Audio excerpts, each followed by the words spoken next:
Hello guys, how are you all? Welcome back to my channel. So, today we are gonna see, what if Izuku and Nejire were childhood friend, Deku x Nejire, part 3. So before we start, go check out the author of this fanfic, HenryHPS, link is in the description, also subscribe to our channel, and like this video, so let's begin the video.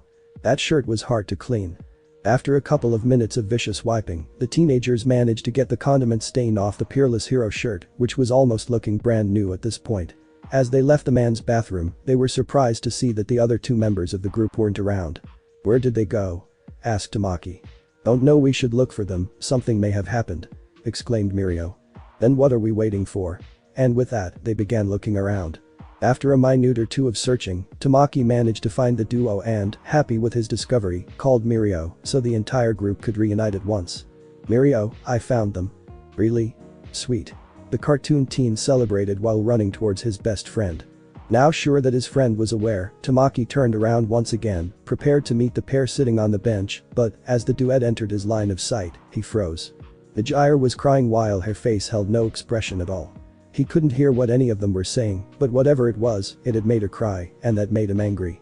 "What's wrong with Tamaki?" Mirio asked from behind the chicken. "Look at them," he answered slowly. Doing as told, Mirio changed his focus to the couple and, just like Tamaki, was surprised to see his classmate crying. "What happened?" Mirio asked. "I don't know." Both of them could not understand what their eyes were showing them. Nejire could be a bit childish at some points, but she definitely wasn't the type of girl that cries out of nowhere.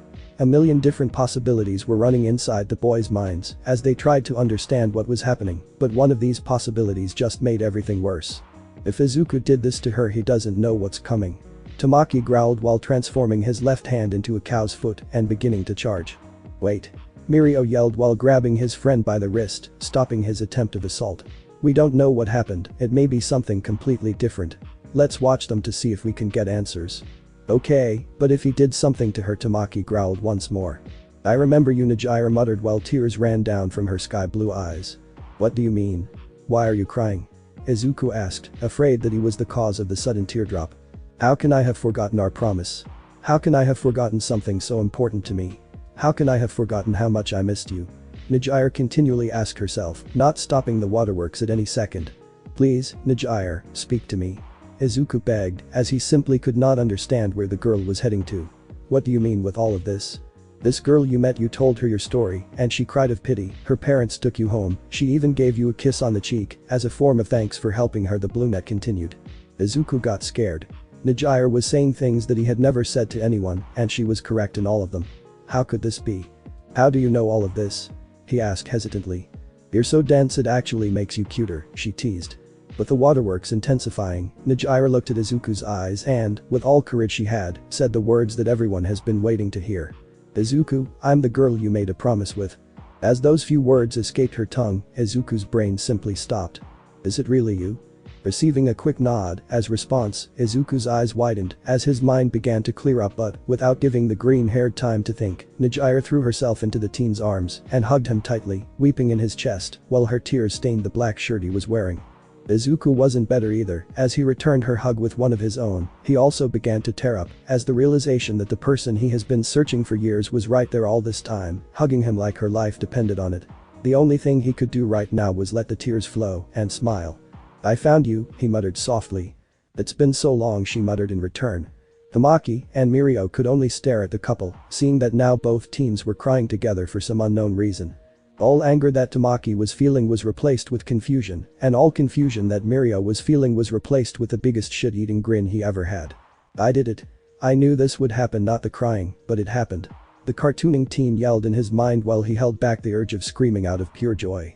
"What's happening with them?" Tamaki asked slowly, bringing Mirio back to reality.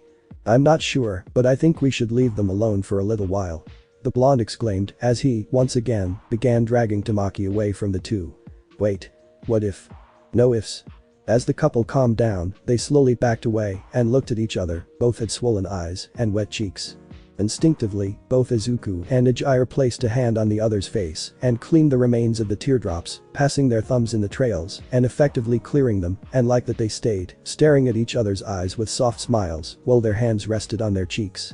"How long has it been?" Nejire asked. 8 years, I think, Izuku answered, never taking his gaze of her eyes. 8 years later, she muttered. 8 years, and you still remember our promise. How could I have forgotten it? I don't blame you. A lot of time has passed, a lot of things have happened, even I can't remember everything. It would be surprising if both of us did. You really surprised me, the brunette affirmed, making the green-haired confused.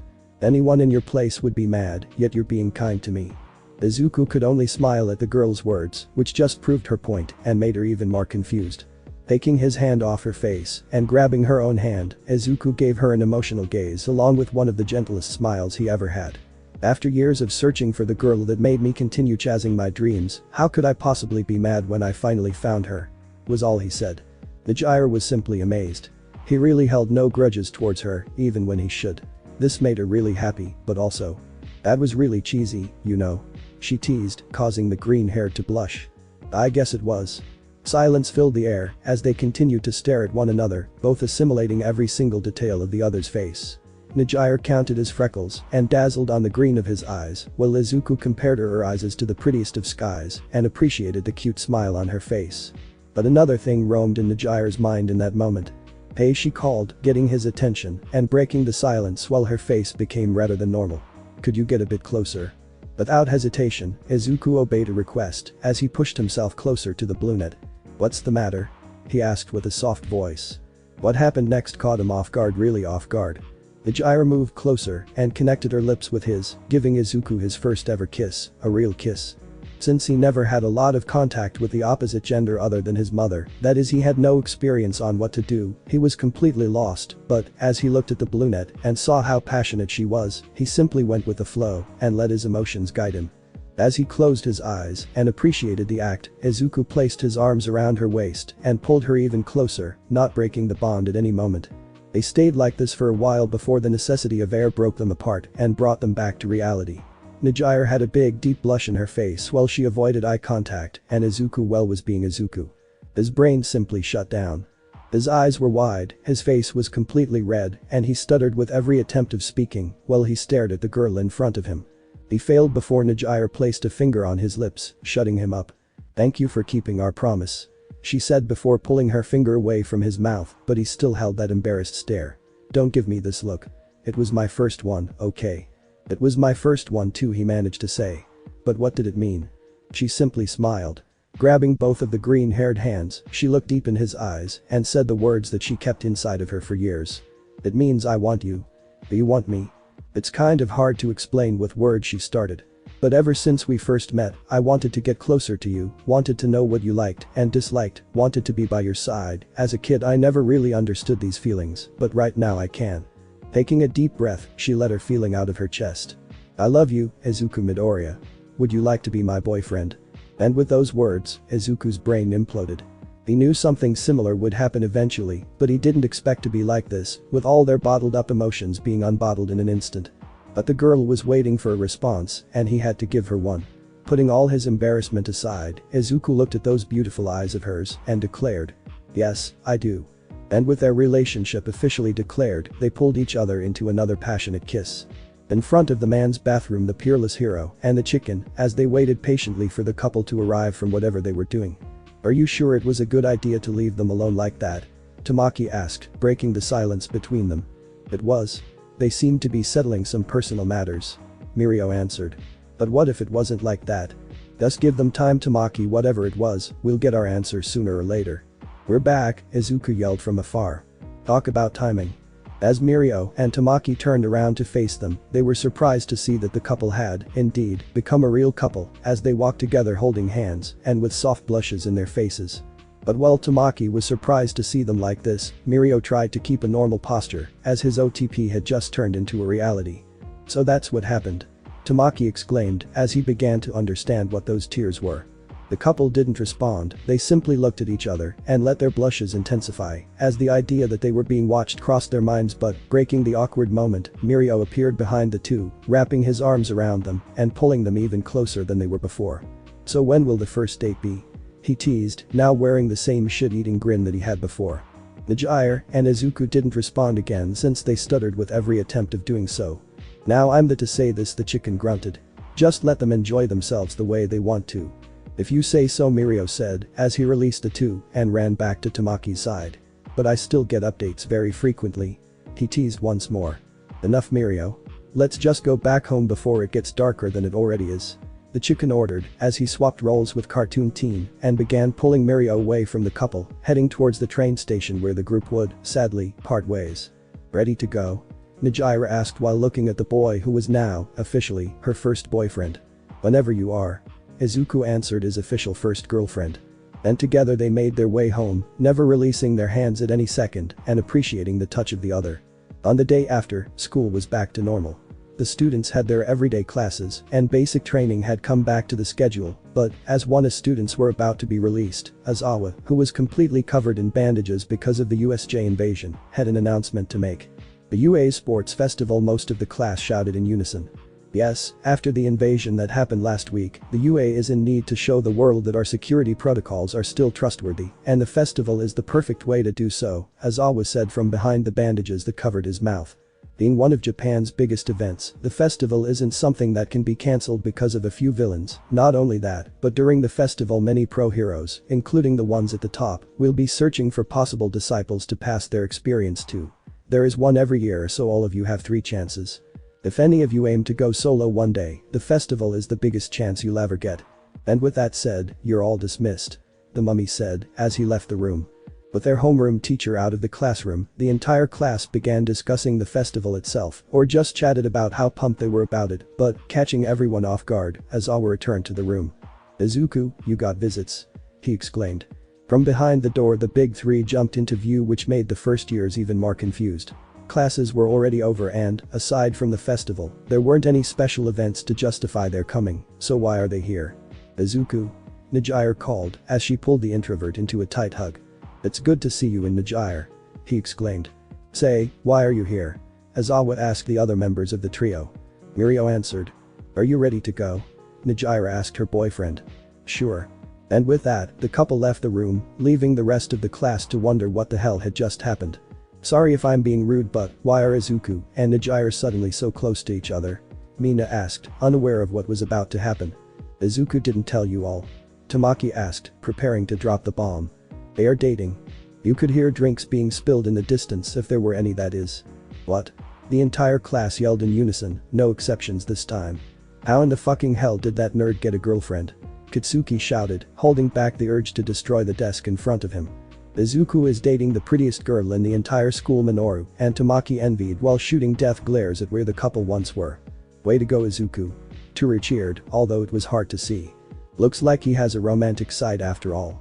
Mina beamed along with the invisible girl. That's it. The rest of the class was either trying to understand how the hell did the green-haired manage to do such a thing, or making facial expressions the world had never seen.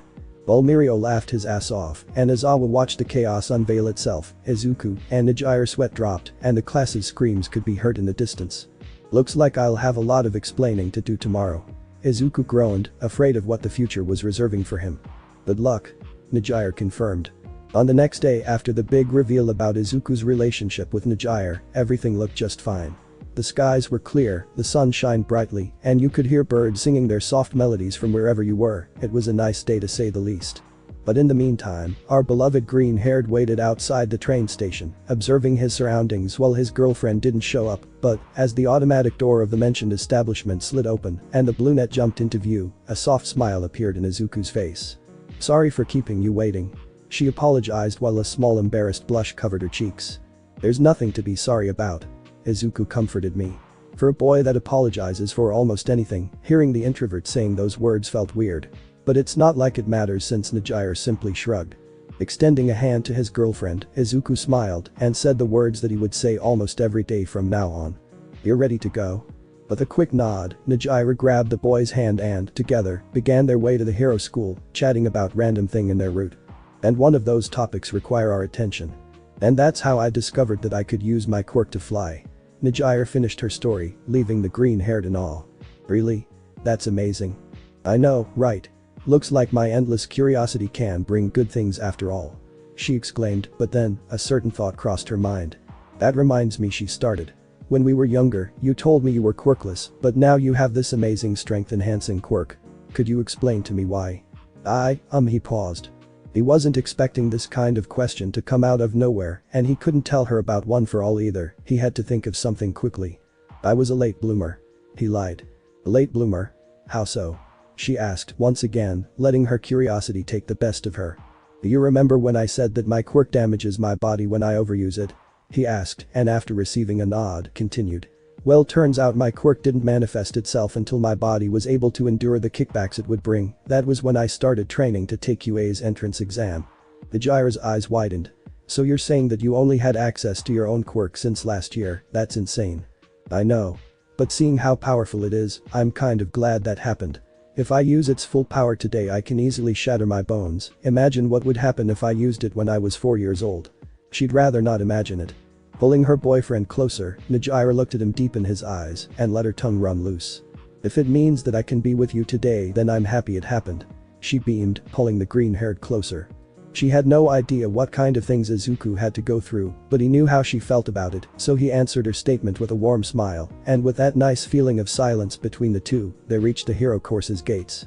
Seeing Mirio and Tamaki in the distance, Nejire waved at them, drawing their attention while releasing herself from the green-haired's grasp, but before leaving, gave him a small kiss on the cheek, causing a soft blush to appear on both of them. See you on lunch break? She asked. See you on lunch break, he answered. After that, the brunette rushed to her classmate's side, leaving the green-haired on his own for mere 5 seconds. Since the moment his girlfriend was far enough, practically half of 1A's students swarmed the green-haired, blocking all possible escape paths. Mind explaining how you got her to be your girlfriend? Minoru growled, we all know why. Yeah dude, how did you manage to make Nejire your girlfriend? Hanta asked. It's a long story. After minutes of explanation while walking towards the first year's classroom, everything became clear in the students' mind, and yet, they couldn't be more surprised. So you've been holding that promise for almost 8 years? That is so romantic. Toru beamed. It is really important to me, and I will never forget it, Izuku said. Talk about being cheesy. Minoru teased, although we all know he would like to be in Izuku's place. Don't be so envious of Minoru. Ijiro corrected.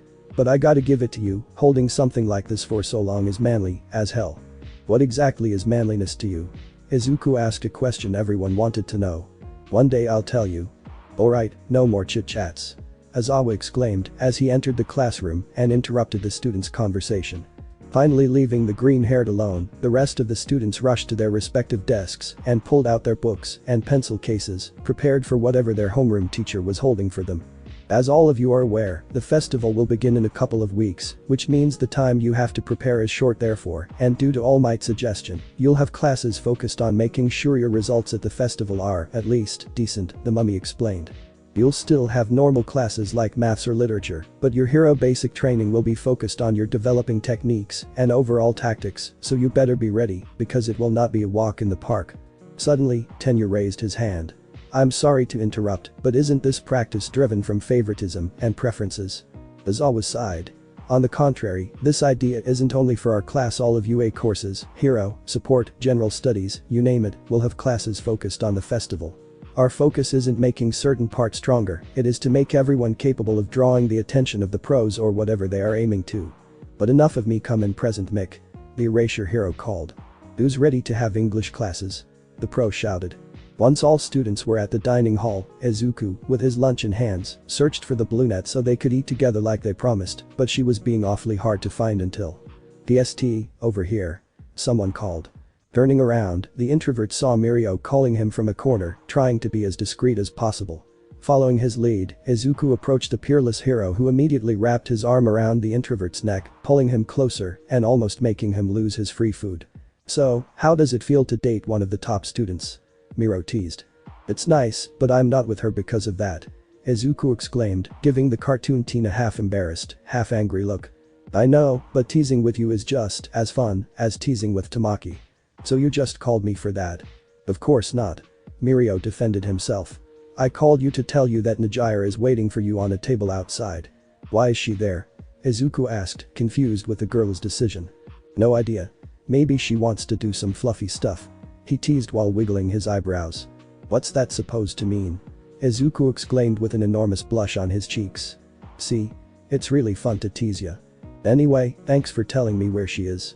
Izuku said while running away from a teasing machine known as Mirio Tagata. Just one more thing. Mirio called, making the green-haired stop. Nejire loves lilies, she would love it if you bought some for her.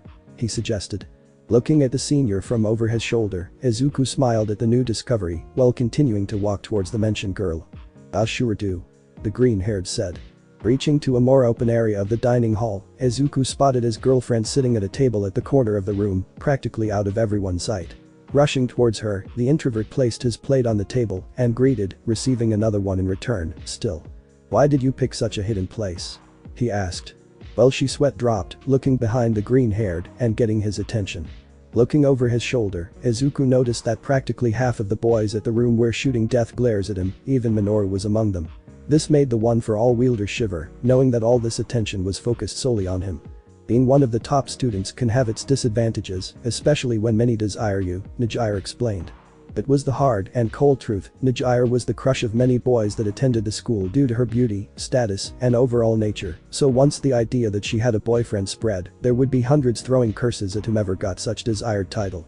"It must be difficult," the introvert muttered while starting to eat his meal. "You get used to it after a while." She shrugged. "So, prepared for the festival?" "I hope so, it's my first one after all," he said between munches. "Don't be so pessimistic. I know you'll ace it." "Thanks, and what about you? Are you ready for it?" Izuku asked, letting all the embarrassment leave his mind for a moment. "Always am. This is my last one, I got to leave a good impression." She beamed but remembered something else. "Hey, would you be free this weekend?" "I think so," he said as he finished his meal. "Do you need something?" "I was thinking," a loud sound would appear, interrupting the BlueNet. It was the school bell ringing, warning that the break had ended and that all students should return to their respective classrooms. "How?" "I'm sorry, but could you ask about it later? I can't miss this class," Izuku said as he quickly got up from his seat. "I'm sure," she said hesitantly. "Thanks," he said while rushing to his classroom. As the green-hair disappeared in the crowd, Nejire saddened as one of her opportunities was thrown out of the window, but it's not like he was wrong. He would have a preparation class now, so his hurry showed how determined he was for it still. "I just wanted to know if could go out." Now in the training grounds, all first years were in their costumes and ready to begin, the only thing in their way was their teacher who, although being the No.1 hero, was being surprisingly slow today. "I have arrived," All Might boomed as he dashed in front of the group of students, lifting a cloud of dust in the process and forcing coughs out of the teenagers. "What a way to make an entrance," grunted Kyoka as she managed to stop coughing. "Sorry about that," the pro apologized. "Anyway, as Izawa has told you, today we'll be focusing on preparing your little young minds for all challenges the festival may bring." "And how are we going to do that?" Momo asked. "Since we cannot share any information about the festival events, today we'll be developing your combat skills and overall power," All Might explained while using a small remote he pulled from somewhere unknown. "Later on the road you'll use this training ground to develop special techniques, but since we're not there yet, and thanks to Nedzu's permission, I was allowed to bring everyone here to practice." As the No.1 hero pressed the buttons on the small remote, dummies, targets, punch bags, every tool that could be used for training emerged from the ground, making the students even more excited. "But if we're only going to train, why are we in costumes?" Mizo asked. "Most of your costumes are still flawed in multiple perspectives, so any opportunity to correct them should not be wasted. It's also a rule for hero basic training, but who cares?" the pro explained. "But let's stop wasting time and start our training session." Moving through the ground, the students choose their respective ways of training. Mashira was with the punching bags, Yuuga was with the targets, so on and so forth, while All Might gave the teenagers special tips on how to proceed. But when the No.1 hero went toward the dummies in order to help his successor, he was surprised that Izuku wasn't moving, he was just staring at the floor. Probably thinking about something. "Is there a problem, young Izuku?" the teacher asked while placing a hand on the green-haired shoulder, startling him in the process. "All Might," he shrieked. "It's nothing serious, I was just thinking about my quirk," he informed his idol through codes, trying to keep the secret of one for all between them. "May I know what it is?" the pro asked, following the green-haired's line of thought. "Recently, something really weird happened. I think it was because of what happened at the USJ, but I'm not sure. I wanted to test it out, but I might hurt myself while doing it," he explained, remembering how he destroyed that mallet without his quirk hitting the high striker. "If getting hurt is your biggest fear, then there's nothing for you to be worried about," the man said. "I'm here to help, and we have a recovery girl ready to treat your wounds whenever needed. Go ahead and test whatever you need, I'll stay here for a bit to supervise." "If you say so." Preparing to test his theory, Izuku approached the dummies and let one for all's power surge through his body, 5% as usual. Entering running position, Izuku concentrated, letting his mind focused on the sole goal of keeping the percentage at a safe level until. Here goes. He roared as he began his assault and, unintentionally, drawing the attention of nearby classmates towards him. As he dashed, Izuku focused even harder than before and increased the percentage that ran through his body, going from 5 to 10 in an instant and, by consequence, going faster than anyone had seen him go before. Clenching his fist, Izuku punched ahead of the dummy, releasing a small gust, and bending it in the process. It did not break, but bending isn't something that should happen like that, but even so, this dummy was special. It calculated the damage received and displayed it so the person training could know if there were any improvements, and it was doing as programmed. As it found the results of the calculations, the dummy informed. 222 kilograms upon impact. It said. As the introvert recomposed himself, he stopped and analyzed his body state. Normally, when going above his safe zone, Izuku's bone would crack or shatter, and his muscle fibers would slowly be destroyed, but this time it was different. 10% of 1 for all running through his veins, and nothing different was felt, no pain, no bone cracking, nothing. This made a huge smile appear in the introvert's face. It worked. He shouted while jumping out of pure joy. What worked? Achako asked as she approached her friend. What is going on? Tenya followed.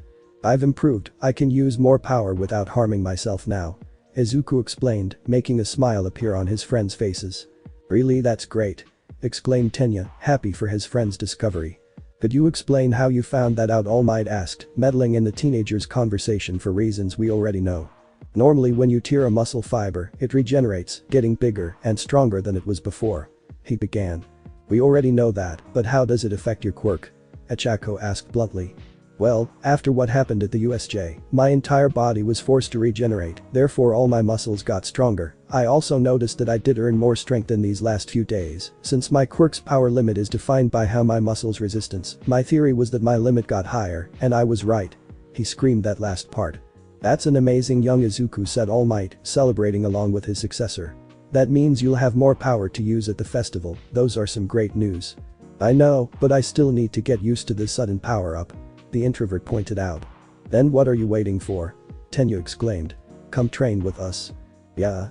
He exclaimed in return. After that the group returned to their training session with Izuku now by their side, and he couldn't be happier about it. This new power-up meant a lot. Now being able to use 10%, Izuku could deliver more powerful blows, move a lot faster, and jump higher than he could before. This will, for sure, be of use in the near future. But while he celebrated, Kitsuki could only grow angrier. That nerd keeps getting stronger, I cannot be left behind. The blonde screamed in his mind as he intensified his own training. After a couple of hours, the final bell rang, signalizing that all students were finally released from their school activities. So, like she was growing used to do, Nejire went to the first year's classroom so she could go home with her boyfriend, but she was surprised to see that while half of the class was still inside the room, there was no sign of the green-haired. Searching for answers, the brunette asked Tenya, who was still packing his books. Hey, do you know where Izuku is? All Might wanted to talk with him. He probably is at the break room or the teacher's lounge. He explained. Alright, thank you, Tenya. She said while bowing to the teen with glasses. Before she left the room, Nejire looked one last time at the introvert seat, which thank God she did, because something really important was still there, one small detail that would change everything. Izuku forgot his backpack. Meanwhile in the break room, All Might and Izuku talked about the festival over cups of tea. They discussed about how he could make a good first impression over the world's media. After all, if the green-haired truly wanted to become the world's no.1 hero one day, he would need to be accepted by everyone first, which made these festivals even more important. I know it is a lot to put on your shoulders, but it is necessary, All Might said, as he understood just how much pressure his successor would have to handle. Don't worry, I'll give it my all. Izuku beamed, clenching his fist with a determined look in his eyes. That's why I like you, young Izuku, you're always up to the challenge. The no.1 hero exclaimed with the same look his successor had. But there's just one more thing I'd like to talk about before I let you go, the pro informed with a tone that gave the green-haired a bad feeling. What is it? Izuku stuttered. My time running out. These definitely aren't the words that you'd want to see coming from your idol's mouth. What do you mean? He stuttered even harder. I've been paying attention to my performances recently, and I am slowly getting weaker and weaker the more I use one for all. The pro started. Ever since I gave you my quirk, my time limit is shortened, my attacks are getting softer, and whenever I go past the time limit this process is accelerated. I don't know for how long I'll last, but it keeps going the way it is. My days, as the symbol of peace, are counted. This made Izuku form tears at the edge of his eyes. Not only was his life inspiration gravely injured, but he was also losing his own power that he used it, so save others' lives. It filled the introvert's heart with remorse. Don't cry over this, we all knew it would happen one day. All Might comforted somehow. But I never thought it would be like this. With you slowly withering away, Izuku groaned, trying to hold back the tears like his hero asked him to. That's why you need to make a good impression at the festival, All Might said, getting his successor's attention. The improvement you made today is already a big step towards becoming the new symbol of peace, that's why, using the sacred quirk I gave you. You shall tell the world I am here, the pro boomed while switching into his buff form and lifting his successor's spirits. But, catching everyone off guard, the break room's door slid open, revealing Nejire holding Izuku's backpack and with widened eyes staring at the two one-for-all wielders, who could only stare at Bluenet in horror. The quirk he gave you, she repeated. Oh shit. Now everything would go downhill. After about 30 minutes of explanation, the Bluenet was filled in the situation which, sadly, didn't help that much. She was told about All Might's true form and the secrets of One for All, and yet she still looked like he had seen a ghost. It may have made things worse in some way. Now sitting across the Izuku and All Might, Nejire continued talking while looking at the floor. So if it wasn't for All Might you would still be quirkless? She asked slowly, receiving a sad nod from the green-haired. I'm sorry for lying to you earlier, but I wasn't sure if I could tell you something like this, the introvert explained. Please don't blame Izuku, All Might begged. This is a secret that has been kept for many generations, and I was the one that asked him to not tell anyone. If you're still angry, please direct your hatred at me. Nejire paused, which only increased the tension that filled the room, but, at the sound of tears hitting the floor, both wielders of One for All were surprised. It's thanks to you that I could meet him again. How could I possibly be angry? The Bluenet cried as she lifted her head, revealing tears running down her cheeks, while a wobbly smile appeared. Even if it was at the cost of a girl's tears, this did light up the mood a little. Knowing that she held no grudges towards the two was great, it removed a lot of pressure from the One for All wielder's shoulders. Wiping the tears from her eyes, she faced the wielders once again. I'll be quiet about it, but please, no more secrets. She begged. No more secrets. Izuku and All Might pledged in unison. Getting up from his seat, the No.1 hero quickly went back to his buff form and began. I'm sorry for this sudden revelation, young Nejire, but before we create more worries from teachers and students who may know our whereabouts, I think we should part ways and prepare for the upcoming event, he explained as he bowed to the blue blanket. Once again, I'm sorry for keeping the secret, but if you may excuse me, I have to finish some paperwork. And with that, the No.1 hero exited the room and left the couple alone. An awkward silence filled the room, as neither of them knew how to break the ice after what had happened. Izuku could only imagine how stressed her mind would be after receiving so much information at once, but still, he was her boyfriend. Even if he was part of what caused her to be like this, he should do his best to help. Now sitting by her side, but still avoiding eye contact, he said hesitantly. I'm sorry for lying to you, I was planning to tell you, but… The sudden sensation of the Bluenet leaning on his shoulder interrupted him. Turning his head to look at her girlfriend, Izuku's eyes met with her sky bluer eyes, which held no anger at all. You apologize too much, she teased, making her boyfriend blush for the sudden contact and her words. It's like I said, if it means I can be with you today, then I won't be mad. After this reaction, the green-haired could only smile and pull her into a tight hug, which she returned happily. We should go back home.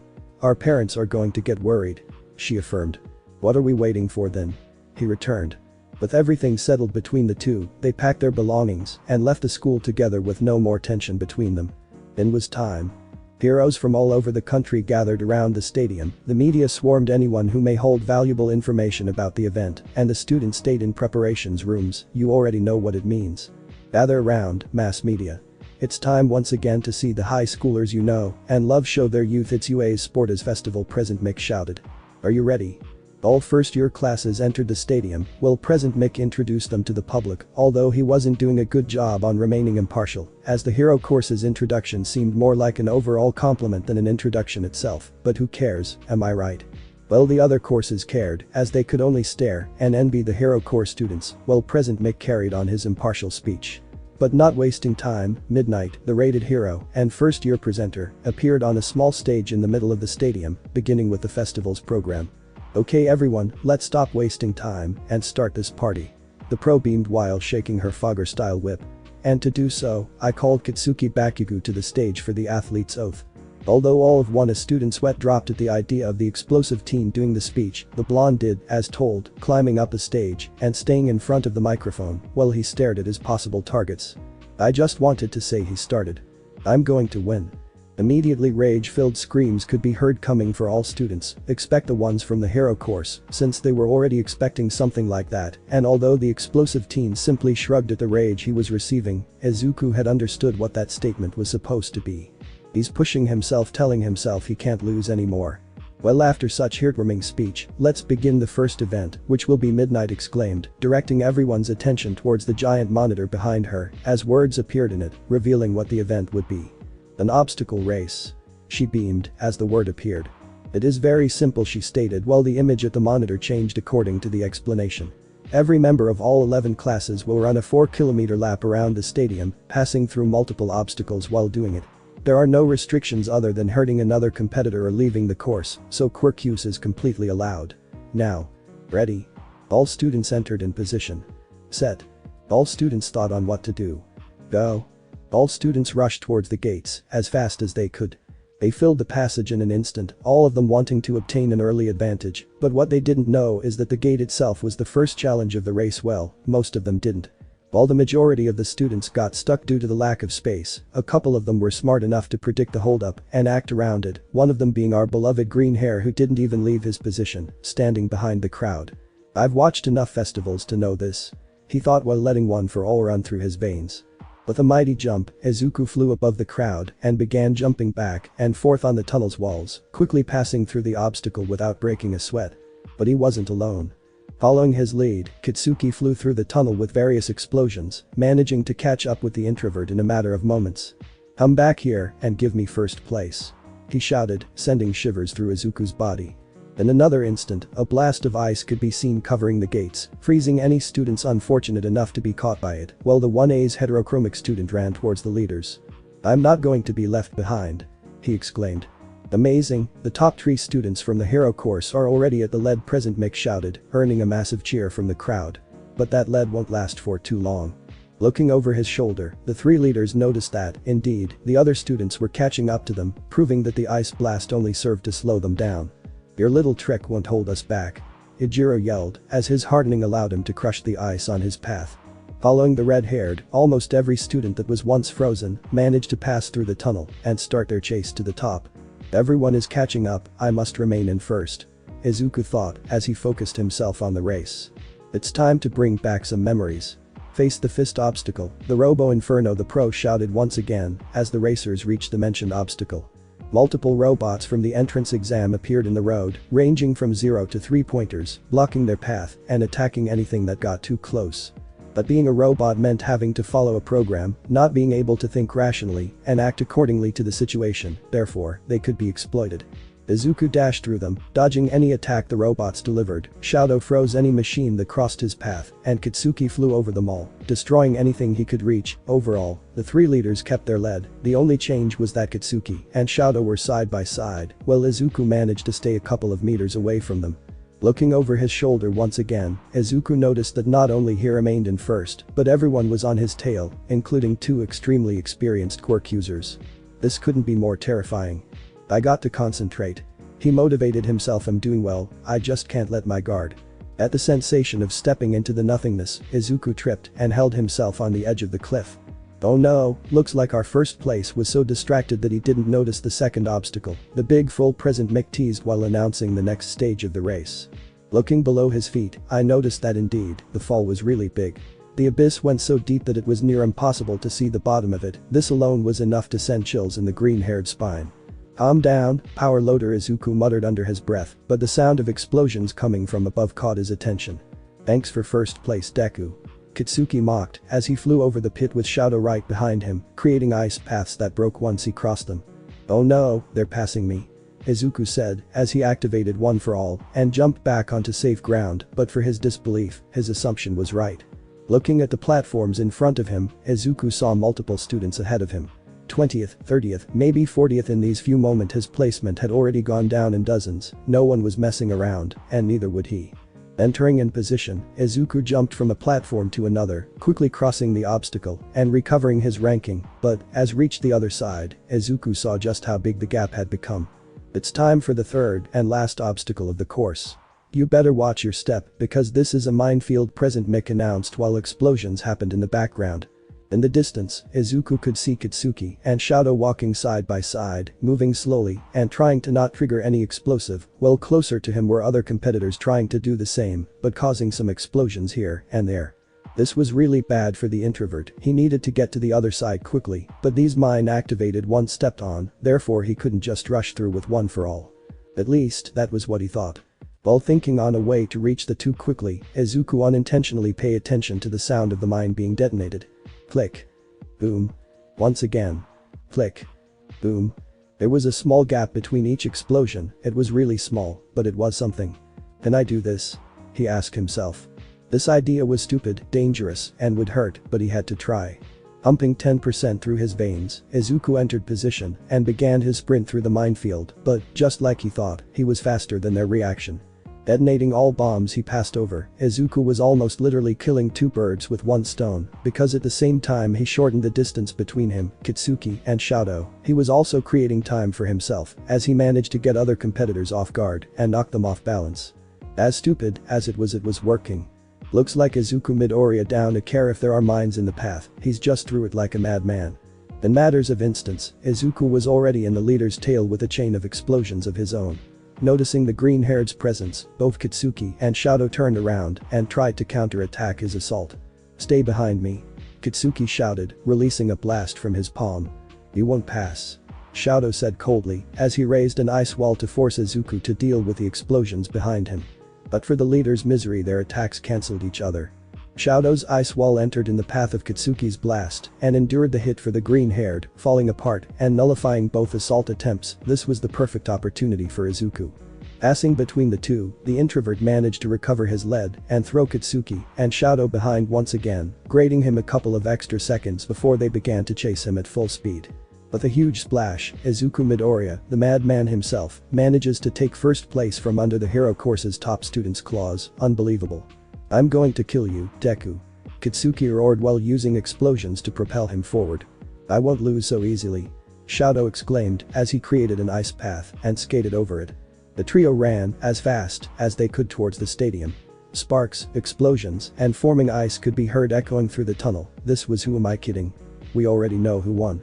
And the obstacle race winner is none other than Izuku Midoriya. President Mick cheered along with the crowd as the green-haired crossed the finishing line. Following him we have our second place, Katsuki Bakugo, and the third place, Shoto Todoroki the pro added. Along with the trio came the rest of the contestants, most of them had light burn marks and a couple of bruises thanks to Izuku's stunt, but they weren't severe and would probably go unnoticed in the next event. Still hurts though. Izuku, after recovering his breath, was looking towards the teacher's seats with teary yet determined eyes, directly at the man that made this all possible. All Might himself was doing the same towards his successor, although he wished the green-haired held back the tears. As the last contestant crossed the line, the race was officially closed as Midnight climbed the small stage once again. But the first 42 contestants now decided we can now move on to the next event. She exclaimed. Sorry for all students that didn't make the cut, but there are plenty of ways to show yourselves to the world. She cheered as the mentioned students left the stadium. And the next event will be announced as, once again, the event's name appeared on the monitor behind her. The Cavalry Battle. So we're going to team up, how so? Sayu asked with a finger on her chin. If you just let me talk you'll get your answer. Midnight grunted. Anyway, you'll form a team of 2 to 4 members and, together, we'll try to take the other's headband while trying to keep your own. She explained while an image of 13 and President Mick carrying All Might appeared on the screen. But there's a small twist, each headband will be worth points based on your position in the race. 40th second will be worth 5, the next one 10, so on and so forth, with only one exception. The first place is worth 10 million points. In a situation like this you'd think Izuku would be sweating cold, but this time he was probably sweating literal cubes of ice and making the weirdest face he ever made. 10 million, Izuku muttered under his breath, shaking, as everyone around him began to look at him with a near murderous intent. You have 15 minutes to form your teams, good luck.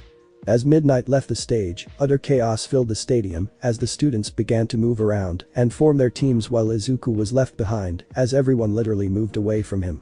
This is bad, no one will want to be on my team because of these darn 10 million Izuku though, but a light tap on his shoulder caught his attention.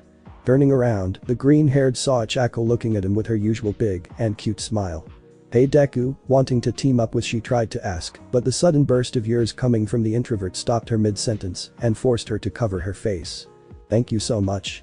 He said between sobs. But why do you want to team up with me? I'll be everyone's target. It's alright, it's just that teaming up with friends just feels right. Chako beamed, making a much bigger and cuter smile than before. The hard clench was real, and the ugly face was too. What's with that face? She asked, as Izuku's face shifted from normal to ugly in a split of a second. It's nothing, he answered, as his face returned to its normal state and began looking around. Now we just need. Once he spotted his target, Izuku rushed towards him. Tenya. He called from afar, catching the blue-haired attention. Do you have a team yet? No, I'm still looking for one. Great, would you like to join us? With your mobility, we'd be able to maneuver around the stadium a lot easier. But of course.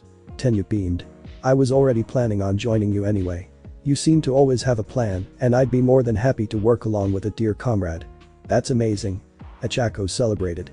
So what is your plan? She asked, and the green-haired asked them to come closer. But their circle formed, Izuku began. Okay, like I said before, Tenya has a lot of mobility and power thanks to his quirk, but all of that would be thrown out of the window if he had to deal with our combined weights, and since we need to be able to dodge all the assaults that we'll receive thanks to my headband, this is something that can't be ignored, he explained. So Chako will make me and you weightless, but will leave our clothes unaffected. With their weight and our grip we should be able to remain on ground while also allowing us to move freely. If any attacks manage to get to us, I'll stop them with my quirk or we'll need to float away. And use my babies. And use her ba, Izuku continued before he noticed that someone else had said that. As the group looked to the source of the sound, they spotted a girl with pink hair, steampunk goggles, and a bunch of equipment attached to her body. Hello there, Mr. First Place. She greeted me. Who are you? Izuku stuttered. I'm Hatsume from the support course, and I want to join your team. But why do you want to join us? Tenya asked bluntly. To be in the spotlight, of course. She beamed. With so many points on you, you'll be the center of attention, and I can use this opportunity to show my babies to the industry big shots. Wait a minute, industry babies, what are you talking about? Asked Chako. I'm talking about these. The pink-haired said, as she showed a bunch of different devices to the group, including. Is that air jets pack? Izuku exclaimed while grabbing the object. That's right, and I have so many other babies that you can use for whatever plans you have. The green-haired began to think. This offer was good, but accepting it meant he would have to come up with another strategy to make full use of the devices May was giving them, but since they still had time. Okay, we're going to do it like this. The remaining minutes for preparation had passed, and all teams were formed and prepared for the next event. Some compositions were terrifying. Kitsuki was with Ejiro, Mina, and Hanta, Todoroki, and Momo, Denki, and Fumikage on his side, and many other different formations. This was going to be tough. In the middle of the arena was Izuku and his team, preparing for the hell that was about to be unleashed. Chako. Ready? She beamed. Tenya. I'm prepared. He exclaimed. May. Me and my babies are ready. She yelled. Alright then, Izuku paused, wrapping his headband around his forehead. Let's do this. Match starts. Immediately, multiple groups of students began rushing after the green-haired's team, desperate to put their hands on the 10 million points. We're coming for your headband, Izuku. Toru exclaimed as her team ran after the introvert. She was currently topless and being carried by Kyoka, who was at the lead, Koda and Rikido, who were rather embarrassed because of the girl on their shoulders. Prepare to move.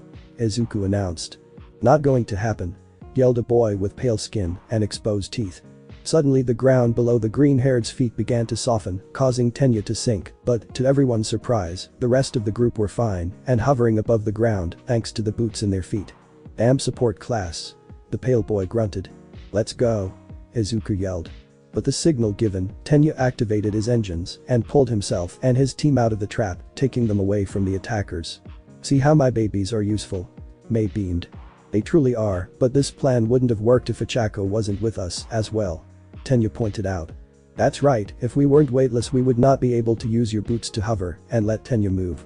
Izuku added, making Chako smile due to the appreciation. Stop shitting on the battlefield. Kitsuki shouted as he flew towards Izuku's team and released an explosion towards them. In reaction, Izuku activated One for All and clapped his hand with all strength he could muster, stopping the attack from reaching them. "You little blonde," grunted beforehand as Tape pulled him back. "Is leaving your group allowed?" someone asked. "If your feet don't touch the ground you're more than fine," Midnight explained. "Don't stop, keep moving," Achako yelled, but as the team would start to do so a massive ice cage appeared around them, cornering the team. "You're not going anywhere," said Shoto as he and his group revealed themselves. Tension filled the air while Izuku began to think. They couldn't fly away because Dark Shadow would follow them. If they attacked, Denki would retaliate and Shoto could freeze them. With Momo as support there were hundreds of countermeasures they could choose, and Shoto was smart enough to isolate us and create a shadow with his ice cage to empower Fumicage's quirk, but since they were cornered the number of options they had was little. They had to fight. "Everyone get ready, we'll have to face them," Izuku exclaimed, receiving a nod from his teammates. In a quick movement, Shoto's group began charging towards them with Dark Shadow taking the lead and trying to steal Izuku's headband with a fast snatch, but the introvert was fast enough to block it and create a window for Tenya to dash to the left, dodging a surprise ice blast from the heterochromic teen. "Now Denki," Shoto yelled while he covered Momo and Fumicage in some sort of coat. Following his orders, Denki released a massive blast of electricity that hit the One for All wielders team, stunning them and creating the biggest opportunity they ever had. "He knew I would go to his left," thought Tenya as his body recovered from the electrocution. They were too damaged to move, so Izuku tried activating his jetpack to dodge the assault, but unfortunately, both the jetpack and the boots weren't responding.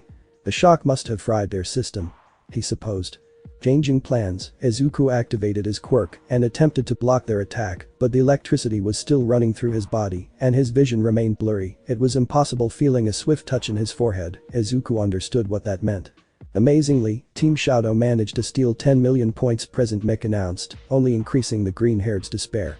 "Now Momo," he heard Shoto scream. Turning around to keep them in his line of sight, his eyes met a powerful burst of light, forcing him to cover his face with his arms. "Are these flash grenades?" the entire team wondered. "Where are they?" Izuku yelled. "Right next to the wall, they are trying to leave the cage," Mei said since her goggles allowed her to ignore the strong light. "They planned this," Izuku concluded. "They locked us and used Denki to stop Tenya, then used Dark Shadow to steal the headband and detonated a flash grenade to leave our counter-attack range. They knew Tenya would be able to catch up. 1 minute remaining."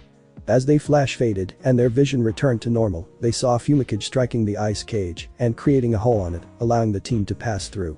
"This is bad," Izuku grunted. "Without the boots to reduce the friction there is no way that we can catch up. We can't just let them take it. We need to do something," exclaimed Achako. "But what can we do?" asked Mei. "I can do something," Tenya said, surprising his teammates. "I can maximize my speed for a short period. It will render me useless, but it will give us a chance to get the headband back. We don't have other options, and we are running out of time. We're counting on you," Izuku exclaimed. "Alright then." Tenya paused, entering in position and tightening his grip. As his engines activated, the flames it emanated quickly sealed colors, becoming a deep and powerful blue. Recipro burst. In mere instants the green-haired's team crossed the battlefield and shortened the gap between them, but they didn't have the time to watch the speeds they were going. Activating One for All, Izuku extended his arm and took the headband from Shoto, regaining their original points as the burst of speed ended. Incredibly, Izuku's team managed to steal back the 10 million points in the last instant. "Fumicage," Shoto called. "On it," he answered as a dark shadow flew towards the introvert who was wrapping the headband on his forehead. "We need to move," Mei yelled as she tried to make the team run. "I'm sorry, but moving is something I cannot do now," Tenya muttered, tired with his last move. "To make matters worse, give me your headband, Deku," Kitsuki roared as he shot himself towards Izuku. Time seemed to slow down for the introvert. On one side there was a dark beast charging extremely fast towards him to try stealing his points, and on the other side, there was another beast charging extremely fast towards him to try stealing his points. But, as both attackers approached, only one thing could be heard around the stadium. "Time's up." With those words the chaos that dominated the stadium disappeared and everyone's heartbeat finally slowed down. And with the competition finally over, we can say with total certainty that Team Izuku wins first place. Team Izuku wins the cavalry battle. Present Mick announced as the crowd began to roar in excitement after watching the ferocious competition that this event was. With the fight now over, Dark Shadow returned to Fumicage and Kitsuki flew by the green-haired's team, landing nearby. Izuku muttered. "We won." Achako yelled while bouncing up and down, curving her lips into a giant smile. We did it. Mei cheered, although she wasn't nearly as excited as the brunette was. Now I need to think on how to keep the company's attention on me. We really won. Izuku cried, more than he should to be honest. Letting a geyser of water flow from his eyes, the beloved introvert soaked his teammates and everyone around him. Calm down, Izuku. You're going to dehydrate if you continue to cry like that, Tenya said, worried about how much water his friend was releasing. Stop crying or I'll fucking kill you, useless nerd. Katsuki roared while small sparks appeared in his hands. Izuku didn't even think twice as he stopped the waterworks instantly. Sorry. He apologized. With the cavalry battle over, we can finally announce the winners and who will go to the next round. President Mick beamed. In first place is Team Izuku, composed of Achako Uraraka, Mei Hatsune, Tenya Iida and the leader, Izuku Midoriya. In second place we have Team Shoto, composed of Momo Yaoi Rozu, Fumikage Tokoyami, Denki Kaminari, and their leader Shoto Todoroki. At third place we have Team Katsuki, with Mina Ashido Shirohanta, Ijiro Kurishia, and the leader Katsuki Bakugu. And last, but not least, we have Team Tetsu. Wait, Team Hitachi the pro corrected himself. Who could have seen the turnaround coming? Anyway, Team Shinso with Yuuga Aoyama, Masahiro Aojiro, Niranjeki Shota and the leader, Hitachi Shinso. The next event will be our traditional fighting tournament, but we'll have a 1-hour break before it starts, so I'll see you there, he finished, leaving the announcing room. But while the teams unformed and celebrated, Shoto stared at Izuku in the background with a displeased expression on his face. I lost to you again, he thought, as he began to walk towards the green-haired. Izuku? Shoto called, drawing the introvert's attention. Come with me, I want talk with you alone. Now in a silent hallway away from the crowd were the green-haired and the heterochromic teen, both standing in opposite walls and staring at one another. Izuku was extremely nervous. He barely knew Shoto, he didn't know how he was, why he was here, what were his reasons, he knew nothing, and the silence between the two was just making the borrower's fears worse, but he called him out like that, he must have a reason to do so. Why did you call me? Izuku asked hesitantly. You were really overwhelmed before, both in the obstacle race and cavalry battle, Shoto started. I've only seen All Might up close a few times, but his power really is outstanding, his presence alone was enough to pressure anyone, but that moment, when you were running through the minefield towards me, and Katsuki, the same pressure All Might emanates, I felt it coming from you. At this point, Izuku's heartbeat was as fast as a rocket. Is Shoto implying what he thinks he is? What are you saying? Izuku asked. Are you related to All Might in some way, were the only words that left Shoto's mouth. Izuku began to sweat cold. Shoto said the only thing he didn't want to hear. Had the heterochromic teen found out about One for All? That's not it, the green-haired stuttered. I mean, our quirks are similar, Sayu even pointed it out once, but the similarities stop there. That's not it. Shoto repeated. That is a weird way to put it. I know you're hiding something, but I'm not going to brag about it. He then paused and took a deep breath. Do you know what quirk marriages are? Yeah, Izuku muttered. It's when people get married with the sole purpose of producing children with stronger quirks, but what does it have to do with this? My father is the No. 2 hero, endeavor his whole life he trained in order to achieve the title of No. 1, but All Might is shown to be an impassable roadblock, no matter how hard he trained, my father never managed to surpass him, eventually he understood that he just couldn't do it and found another way to reach his goals. Thanks to his wealth and status, he was able to force my mother into marriage and use her as a literal breeding machine so he could have a child capable of surpassing the person he couldn't. Shoto continued as his hand reached his scar. I can't stand to see that left side of yours is the last thing I remember hearing my mother say before throwing scalding water in my face. Izuku shivered. Was the No. 2 hero really this cruel? Knowing that Shoto was forced to live through all of that just made everything worse. I swore to myself that I would deny everything from him, rising to the top without using his power, and defeating someone who resembles the only one he could not will be the first step to do it. Those eyes met in an intense stare. Shoto's were filled with anger and shade, while Izuku's were filled with fear and remorse. Tension filled the air as they let their emotions take the best of them, but the heterochromic teen had said enough. Turning around, Shoto began to walk away, leaving the green-haired alone with his thoughts. Sorry for wasting your time, but I'm going to crush you with only my right side. And with this declaration of war, Shoto disappeared. So many things roamed Izuku's mind at that moment. Everything that Shoto had gone through, how cruel Endeavor really was, his reasons, his motivation, and that didn't leave his mind even for a moment. All this time, he never used his full power. After the 1-hour break and the surprise fan service from the girls of Class 1A, all remaining competitors were in the stadium, prepared to move to the next event. Alright everyone, I hope you have rested well because the next event is sure to tire you out. Midnight beamed. As President Mick already said, the next round will be our traditional 1v1 battle tournament, so let's stop wasting time and begin drawing the lot, she continued, but a hand being raised interrupted her. Excuse me, but me and Shoto would like to drop out, exclaimed Mashirao, the one who raised his hand. But why? This is your chance to get noticed by the pros, yelled Hanta. The Cavalry battle, we have no memories of it. The tailed teen started with a low voice. Everyone got here by their own strength, yet we are here, with no idea on how or why. Call it pride if you want, but it doesn't feel right for us to proceed.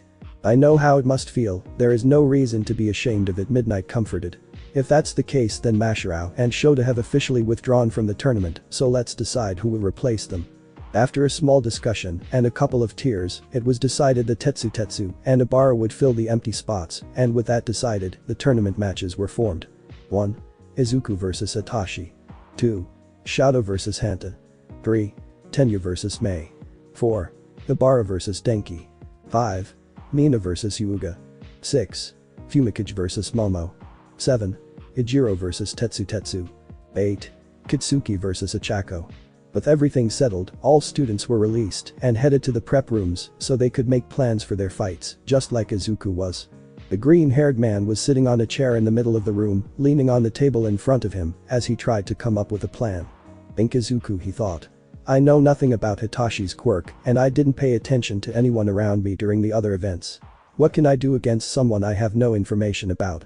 Interrupting the introvert's thoughts, a light knock came from the door. Come in. As the door opened, Mashirao revealed himself with a somewhat nervous expression on his face. Hey Izuku, mind if we talk for a bit? In the stadium bleachers were the students of class 1 that wouldn't have to fight at the moment, all of them sitting on the chairs of their reserved section, although most of them were at least 3 rows from Kitsuki, except for Ijiro and Denki. These two had guts. What do you think Mashirao wanted to talk about with Deku? Ochako asked Tenya, who was sitting beside her. I'm not sure. Maybe he wants to give some advice, he did team up with Hitachi in the cavalry battle. He answered. But it was so out of nowhere. Is that even fair? We'll have to wait and see. Hey guys. A familiar voice called from afar. Turning towards where the voice came from, the first-year students saw Mirio, Tamaki, Nejire, all of them in gym uniforms, and Snipe coming down the stairs and entering the first-year's seat section. How's the festival going? Mirio greeted, shaking his arms frantically. What are you guys doing here? Don't you have a festival too? Mina asked, surprised with the third-year's sudden appearance. We do, but we're currently on break, and since Nejire wanted to see how Izuku was doing, we decided to stop by as well. Tamaki explained. I see, but why is Snipe here as well? Tenya asked. To watch over them. As their homeroom teacher, I can't let these 3 roam free around the campus while the festival is occurring, big 3 or not, they're still students. The pro explained with his arms crossed in front of his chest. Do you mind if we sit with you? Nejire asked, lowering her back a bit.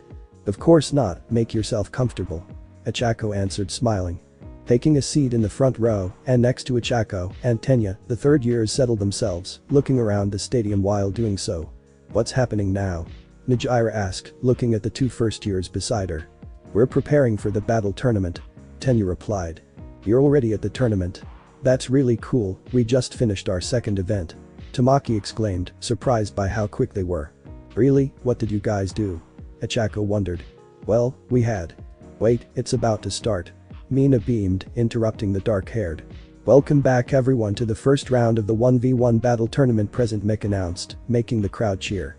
In the first battle of the day we have on our left side, from the hero course, the madman who ran over a minefield, Izuku, Midoriya. The crowd's cheering intensified as the green-haired climbed the stairs of the arena. Izuku is going to fight in the first round. He must be nervous. Mirio said, noticing the green-haired shaking legs. He was sure, Tenya affirmed. But the problem isn't his nervousness. Then what is the problem? Snipe asked. Who he is facing. And on our right side, the general studies underdog, Hitachi Shinso, the pro announced, as the purple-haired climbed the stairs, making the crowd cheer once again. And to make things more interesting, for this event alone, we've placed hidden microphones in the arena, so everyone can feel like they're side to side with the fighters, the pro added. But enough of me talking. As both teenagers entered the arena, Izuku began to observe his opponent. He was fit, not as much as Izuku, but he would put up a good fight. He had deep bag under his eyes, maybe he was sleep deprived, and he was calm. Way too calm. You know, Izuku, Hitachi called, grabbing the introvert's attention and letting his voice echo through the stadium.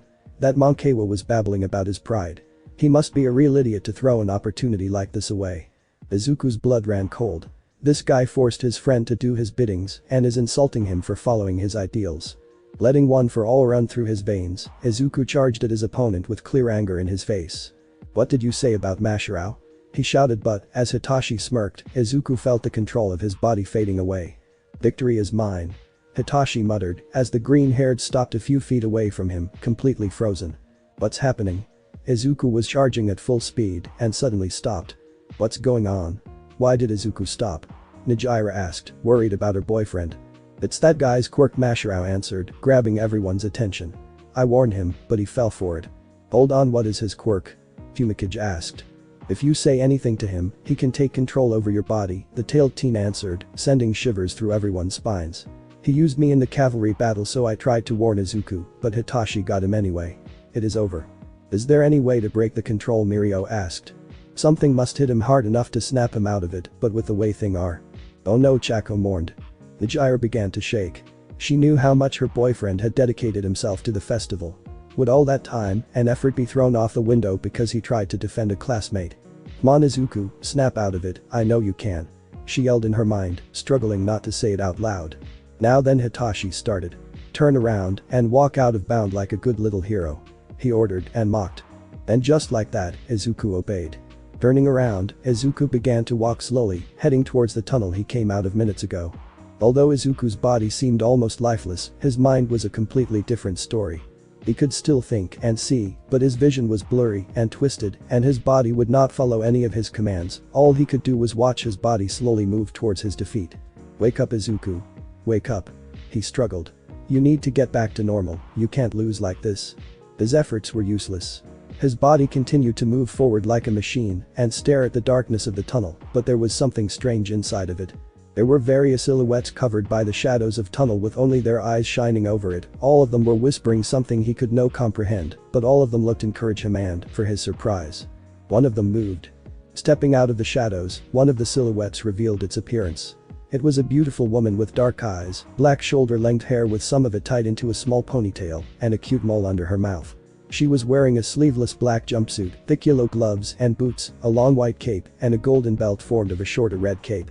His body managed to ignore the brainwash and stopped at her presence, luckily stopping before getting out of bounds. She emanated confidence somehow. So you're the ninth, looks like you're having a bit of trouble over there, with a bright smile, while pointing at the purple-haired behind him, who looked mad at something. Who are you? Izuku asked, startling himself as he managed to speak. Who I am is not important now, she said. There are people cheering on you. You don't want to let them hang, do you? Of course not. He answered instantly. The woman smirked. That's the spirit, kid. The road you'll cross is a hard one, full of holes and sharp turns, but you need to know something. In a flash, all silhouettes behind her dashed towards the green-haired, changing from dark bodies with shining eyes to pure rays of light that enveloped the borrower's body. You are not alone in this journey. Back in the real world, the arena was silent and tense, nervous with the fact the once outstanding performer was unwillingly walking towards the edge of the arena and to his defeat. Our beloved students could barely contain their nervousness to themselves, and Nejire, who was standing up at this point, was sweating cold as all the efforts of her childhood savior were about to be wasted. But, intensifying the pressure inside the arena, Izuku stopped moving as he was in front of the line. What's going on? Izuku suddenly stopped following Hitachi's orders. Present Mick announced. What are you doing? Hitachi grunted. Walk out of bounds. He ordered once again. But Izuku did not move. Are you listening to me? Hitachi yelled, losing his calm composure. Once again, Izuku didn't respond, but his body reacted strangely, shaking itself in place. Suddenly the wind began to swirl around his body as one for all sparks began to appear, coming from his legs and slowly climbing the introvert's body, but they were different than before. They were thicker and a lot more vibrant. Hitachi took a step back in fear. This had never occurred before. What the hell is happening inside his mind? He asked himself. As the sparks reached his head, his hair shot up and became a vibrant electric green, different from the usual forest green that he had every day. As he slowly turned around, Izuku shot a death glare towards the purple-haired with his now sparkier eyes. What's that? Izuku has gone through some sort of transformation. Back in the bleachers, all students had their eyes widened as Izuku showed his new form. I can't believe it, Saya muttered. Isn't that It's just like in the USJ. Nejire continued. Hitachi was scared. No one had ever broken out of his brainwashing willingly, and that transformation scared the hell out of him. How did you get out of my quirk? He shouted, but got no response. Izuku just stared at him with a serious expression on his face as the sparks crackled around him, but even he knew he had to end this. Entering in position, Izuku extended his right arm toward and pulled his middle finger back, preparing to flick it. Answer me, you idiot. Hitachi yelled, trying to make Izuku speak before he unleashed his attack. In a swift movement, Izuku flicked, releasing an immense air blast towards the purple-haired, who tried to stand his ground for a few moments, but was blown off anyway, hitting the wall behind him with a big thud and falling on the ground after the impact. The arena was silent. No one knew what they had just witnessed, but it was true to agree that. Izuku breaks out of Hitachi's brainwashing and throws him out of bounds with a single finger flick. President Mick yelled. Izuku Midoriya wins. Following the pros led, the crowd roared, cheering for the victor of the showdown who stood proud in the arena. The first years weren't different, all of them celebrating the victory of their classmate except for Kitsuki, he was just frowning in the corner. With his victory now assured, Izuku let a deep sight come out and transformed, letting all sparks disappear, his hair and eyes return to their original state and falling on his back with his arms spread out. His breathing and his body felt heavy, he could barely feel the coldness of the floor, but he still tried to understand what just happened. Those were the previous holders of One for All, weren't they? He asked himself. But how could I talk to them, and why now? A lot more questions roamed inside his mind, but with so little time and information, it was practically useless to try to explain it. He would need to talk to All Might. With relative difficulty, Izuku lifted himself from the floor and looked where Hitachi once was with observant eyes. The flick didn't break anything, it just pushed him off the arena. Whoever controlled me, they were aware of what they were doing. He concluded, but Midnight's voice interrupted his thoughts. We're preparing for the next battle, we need you to leave the arena. Sorry. He apologized while leaving the battlefield. On the bleachers, Izuku walked down the stairs, but before he could even greet his friends, Nejire immediately rushed towards him and hugged the green-haired with all her passion. That was amazing. I knew you would win. She beamed while pulling her boyfriend closer to her chest, causing him to blush. Nejire, why are you here? He asked, while the rest of the class surrounded them. She came to watch you, and oh boy was she happy to see you fight. Mirio explained. But can you blame her, that fight was amazing. Denki exclaimed. How did you break out of his brainwashing? Mina asked, getting closer to the green-haired. Yeah, how did you break out? Mashirao asked with a low voice. I don't know, he answered. What? Was what most of the class yelled. How can you not know? Toru asked. What you did isn't something that just happens. There must be a concrete explanation. Tenyu exclaimed, shaking his arms frantically.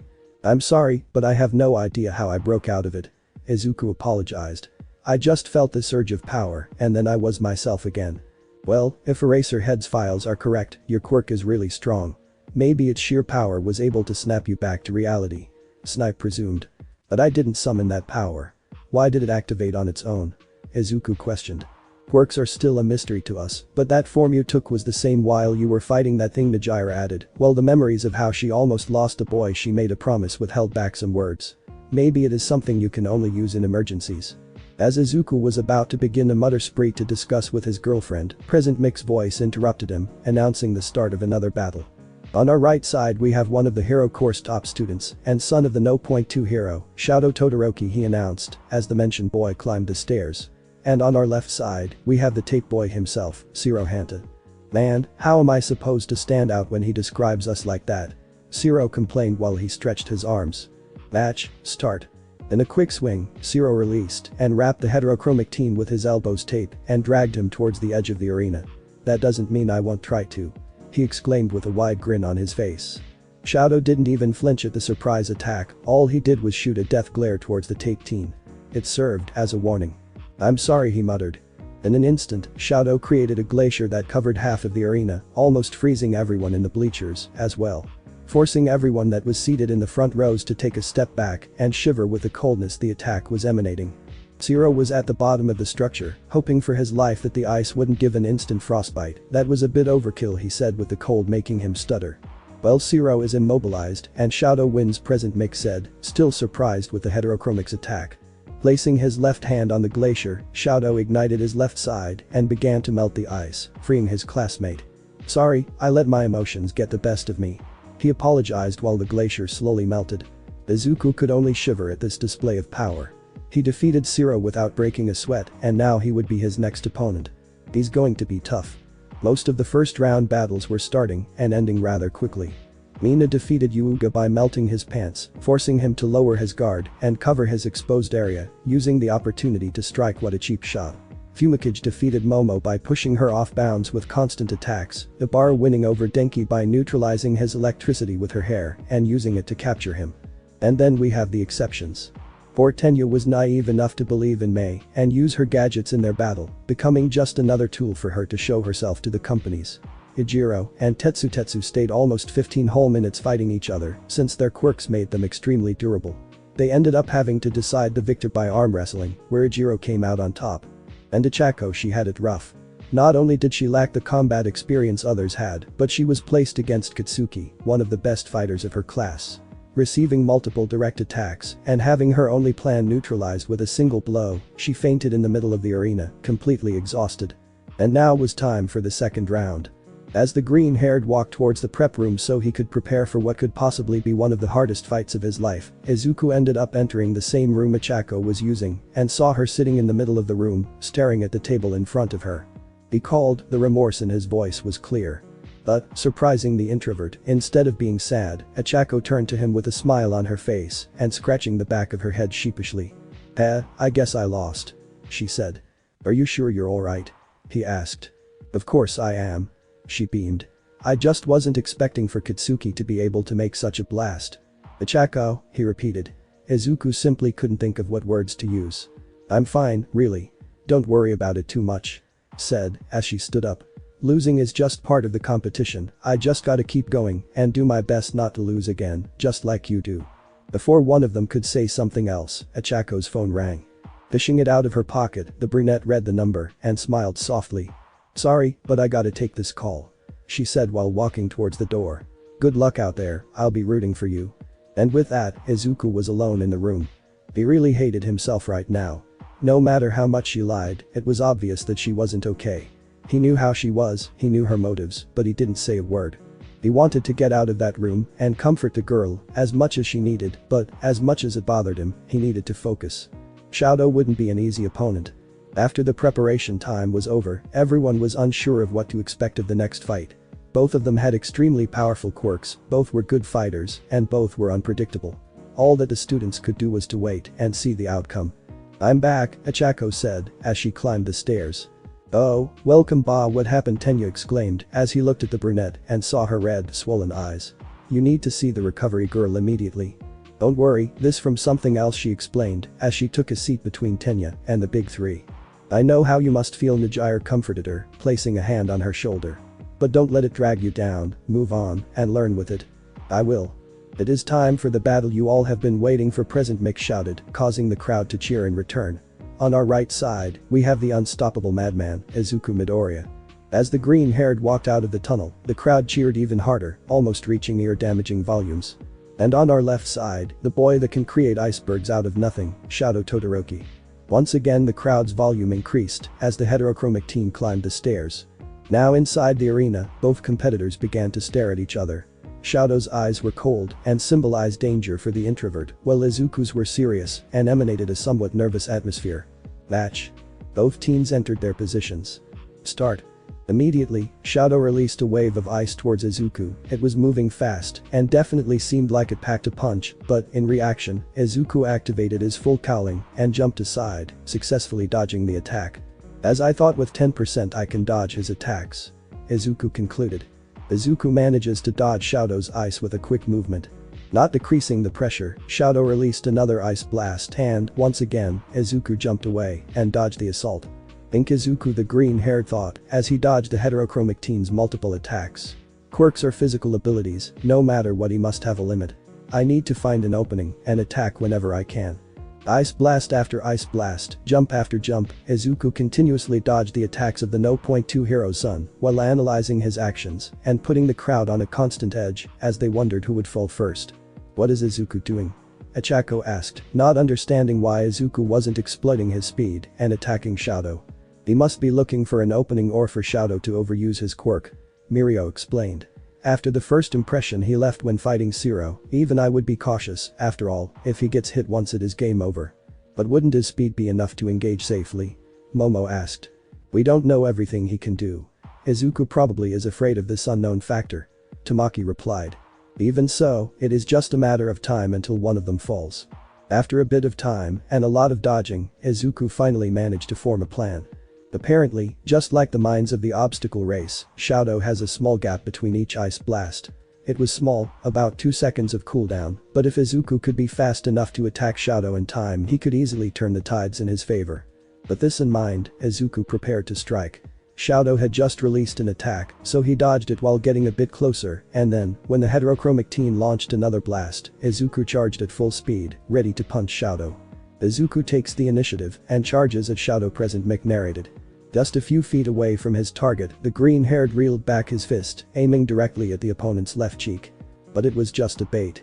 Once Izuku got close enough, Shoto released another ice attack that hit Izuku directly on the chest and quickly began to spread around his body, almost freezing him completely.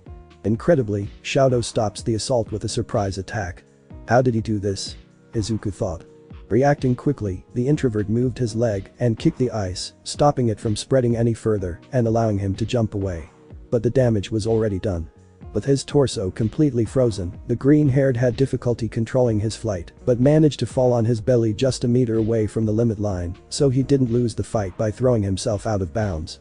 Lifting himself off the ground and getting on fours with difficulty, Izuku looked at Shoto with confusion. How did? You weren't the only one to notice the gap between the explosions of the mines, Shoto said, interrupting the green-haired.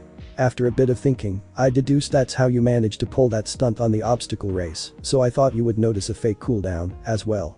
Everyone was in awe. Not only did he form a stable plan, but he also abused the opponent's intelligence to win this fight. That kid was good. He lured me in, and I fell for it. Izuku complained about himself, gritting his teeth, as he had just lost his opportunity in the festival. Look where I am looking, Shoto ordered, as he looked to the bleachers. Following his heterochromic eyes, Izuku looked at the seats and, not only did he see the worried looks in his friend's eyes, but he also spotted someone else. Endeavor was sitting in the middle to the crowd, looking at the arena with his usual annoyed eyes. He has been watching me the whole time. The pro hero's son said with his own annoyed tone. This fight wasn't like I expected, but after your show in the first round I think he'll get the message. It was true, Shoto is Endeavor's son, of course he would be watching, but that's not important, what's important is what that fact made Izuku remember. I'm going to crush you with only my right side. As those words reappeared in the green-haired's mind, the frozen teen looked once again at his opponent and noticed another thing. Shoto was shaking, and his right side had a thin layer of ice on top of it. So that's his weakness, Izuku thought, as he realized the truth, but this also meant something else. All this time, after all the challenges they had been put through in this sports festival, Shoto was always holding himself back. This made Izuku angry. Thank you, Izuku. Shoto said, as he moved his right foot forward. Now I am one step closer to denying him everything. With that said, the pro hero's son launched another ice blast at his opponent while shooting a death glare at his father. Shoto released another attack. Will this really be the end? The crowd was silent while the ice moved towards the green-haired. All of Izuku's friends were shaking in their seats as the fight reached its end. Nejire almost cried as she saw how defeated her boyfriend looked. You can't lose this, come on, get back up again. She yelled in her mind. Endeavor frowned even harder at Shoto's actions. What are you trying to prove to Shoto? He thought, although the answer was obvious. Shoto didn't even bother to see if his target would be hit or not, he continued to stare at his father with pure hatred in his eyes. This will be a bitter pill for you to swallow, Endia. Where are you looking at? In an instant, the ice Shoto was releasing was shattered, and an incredibly powerful gust followed it, pushing the heterochromic teen back and forcing him to create a wall of ice to stop moving backwards. Everyone looked at the green-haired in both surprise and confusion. He was still on fours, but his right arm was extended towards his opponent. No one understood what had happened until Shoto pointed it out. You broke your finger. All spectators got even more confused, but everyone in the 1A's seat section began to shake. All of them knew what that meant. Why are you going so far? Shoto yelled. You're shaking, Izuku said in a dreadful tone, sending shivers through the crowd while he slowly lifted himself from the ground and made Shoto flinch. Quirks are physical abilities too. The same way I break myself when I go over my limit, there is an amount of cold that your body can take. He got on his knees and increased the percentage of 1 for all, causing the ice in his body to break. But wouldn't that problem be solved by using the heat from your left side? Now on his feet, Izuku clenched his fist. Everyone here is giving their all to win, to reach the top, to get closer to their dreams. And you want to reach the top using only half of your strength. I think you should stop messing around." The crowd was silent after his words. As the sparks around Izuku became slightly thicker, with 25% running through his veins, the green-haired extended his broken index finger towards his opponent. "If you won't use your flames willingly, I'll force them to come out," he roared. Shoto frowned. "Did my old man buy you?" he asked, as he moved his right foot forward and released a wave of ice. "Now I am mad." Izuku didn't think twice, he simply reeled his middle finger back and flicked it, crushing the ice and sending another wind blast at the pro hero's son. While his opponent endured the gale, Izuku rushed forward, getting close to Shoto in mere instants and preparing to throw a punch. "He's a lot faster than before," Shoto thought, and he crossed his arms to block the green-haired's attack. But his opponent was a lot faster than what he expected. Slipping through his defenses, the introvert acted, landing a powerful uppercut that sent Shoto meters high. After a sudden power-up, Izuku has managed to turn the tides of this battle. President Mick narrated, startled with the power the green-haired was showing. Regaining his control, Shoto adjusted himself and, as he touched the arena, released an ice attack, which Izuku dodged by jumping over it, but continuing to move toward the heterochromic teen. With Izuku now unable to dodge midair, Shoto launched an ice attack upwards. But the green-haired didn't care.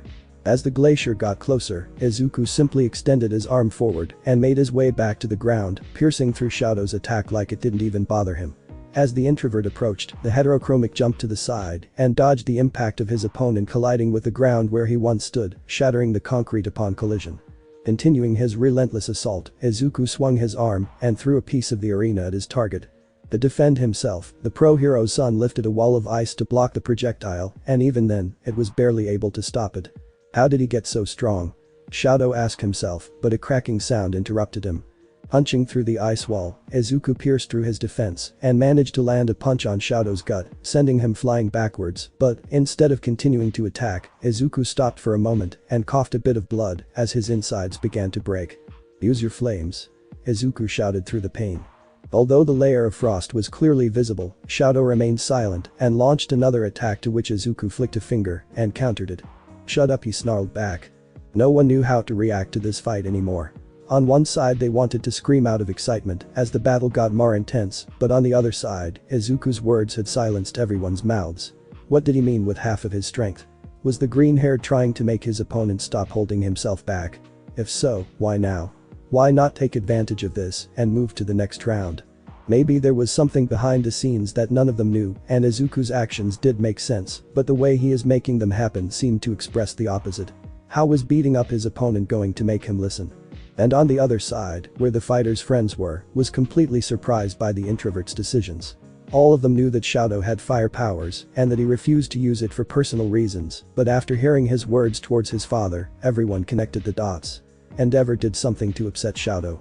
No one knew what it was, but for his son to refuse using his fire at all costs means that it was something bad. And now, seeing Izuku willingly breaking himself so he could try to bring his classmate back to his senses was something they weren't expecting. They knew he was heroic, but this was beyond their wildest dreams.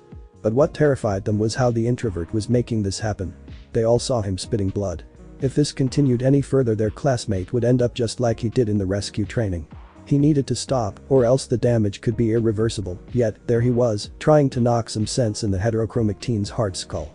"Someone needs to stop them," Ichako exclaimed. "If this keeps going they'll kill each other."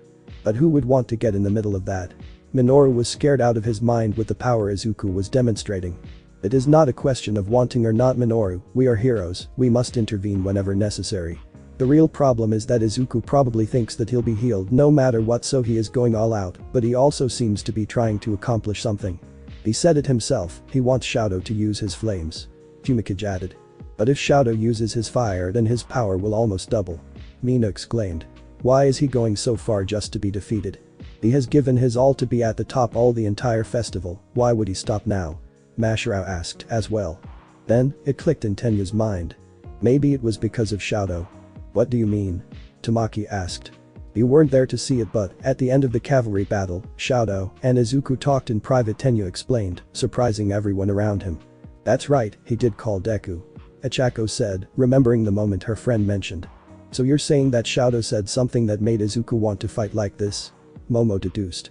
"But what did he say then?" Denki asked. I'm not sure, Tenyu replied. Maybe it was the reason he doesn't use his flames. Ijiro exclaimed. But why would he tell him something like this? Mirio asked. No one knew the answer. While the students discussed, Nejire watched her boyfriend mutilate himself with both worried and curious eyes, her chest tightening every time she saw more of his blood being spilled. There is another reason, isn't there? She thought. Please Izuku, whatever it is that you're trying to accomplish, you can't fight like this forever. The teenagers continued to fight in the arena.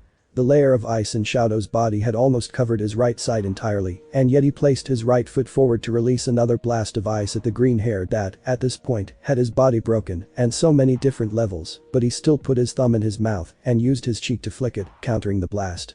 And sending the heterochromic backwards, forcing him to create another ice wall to stop moving.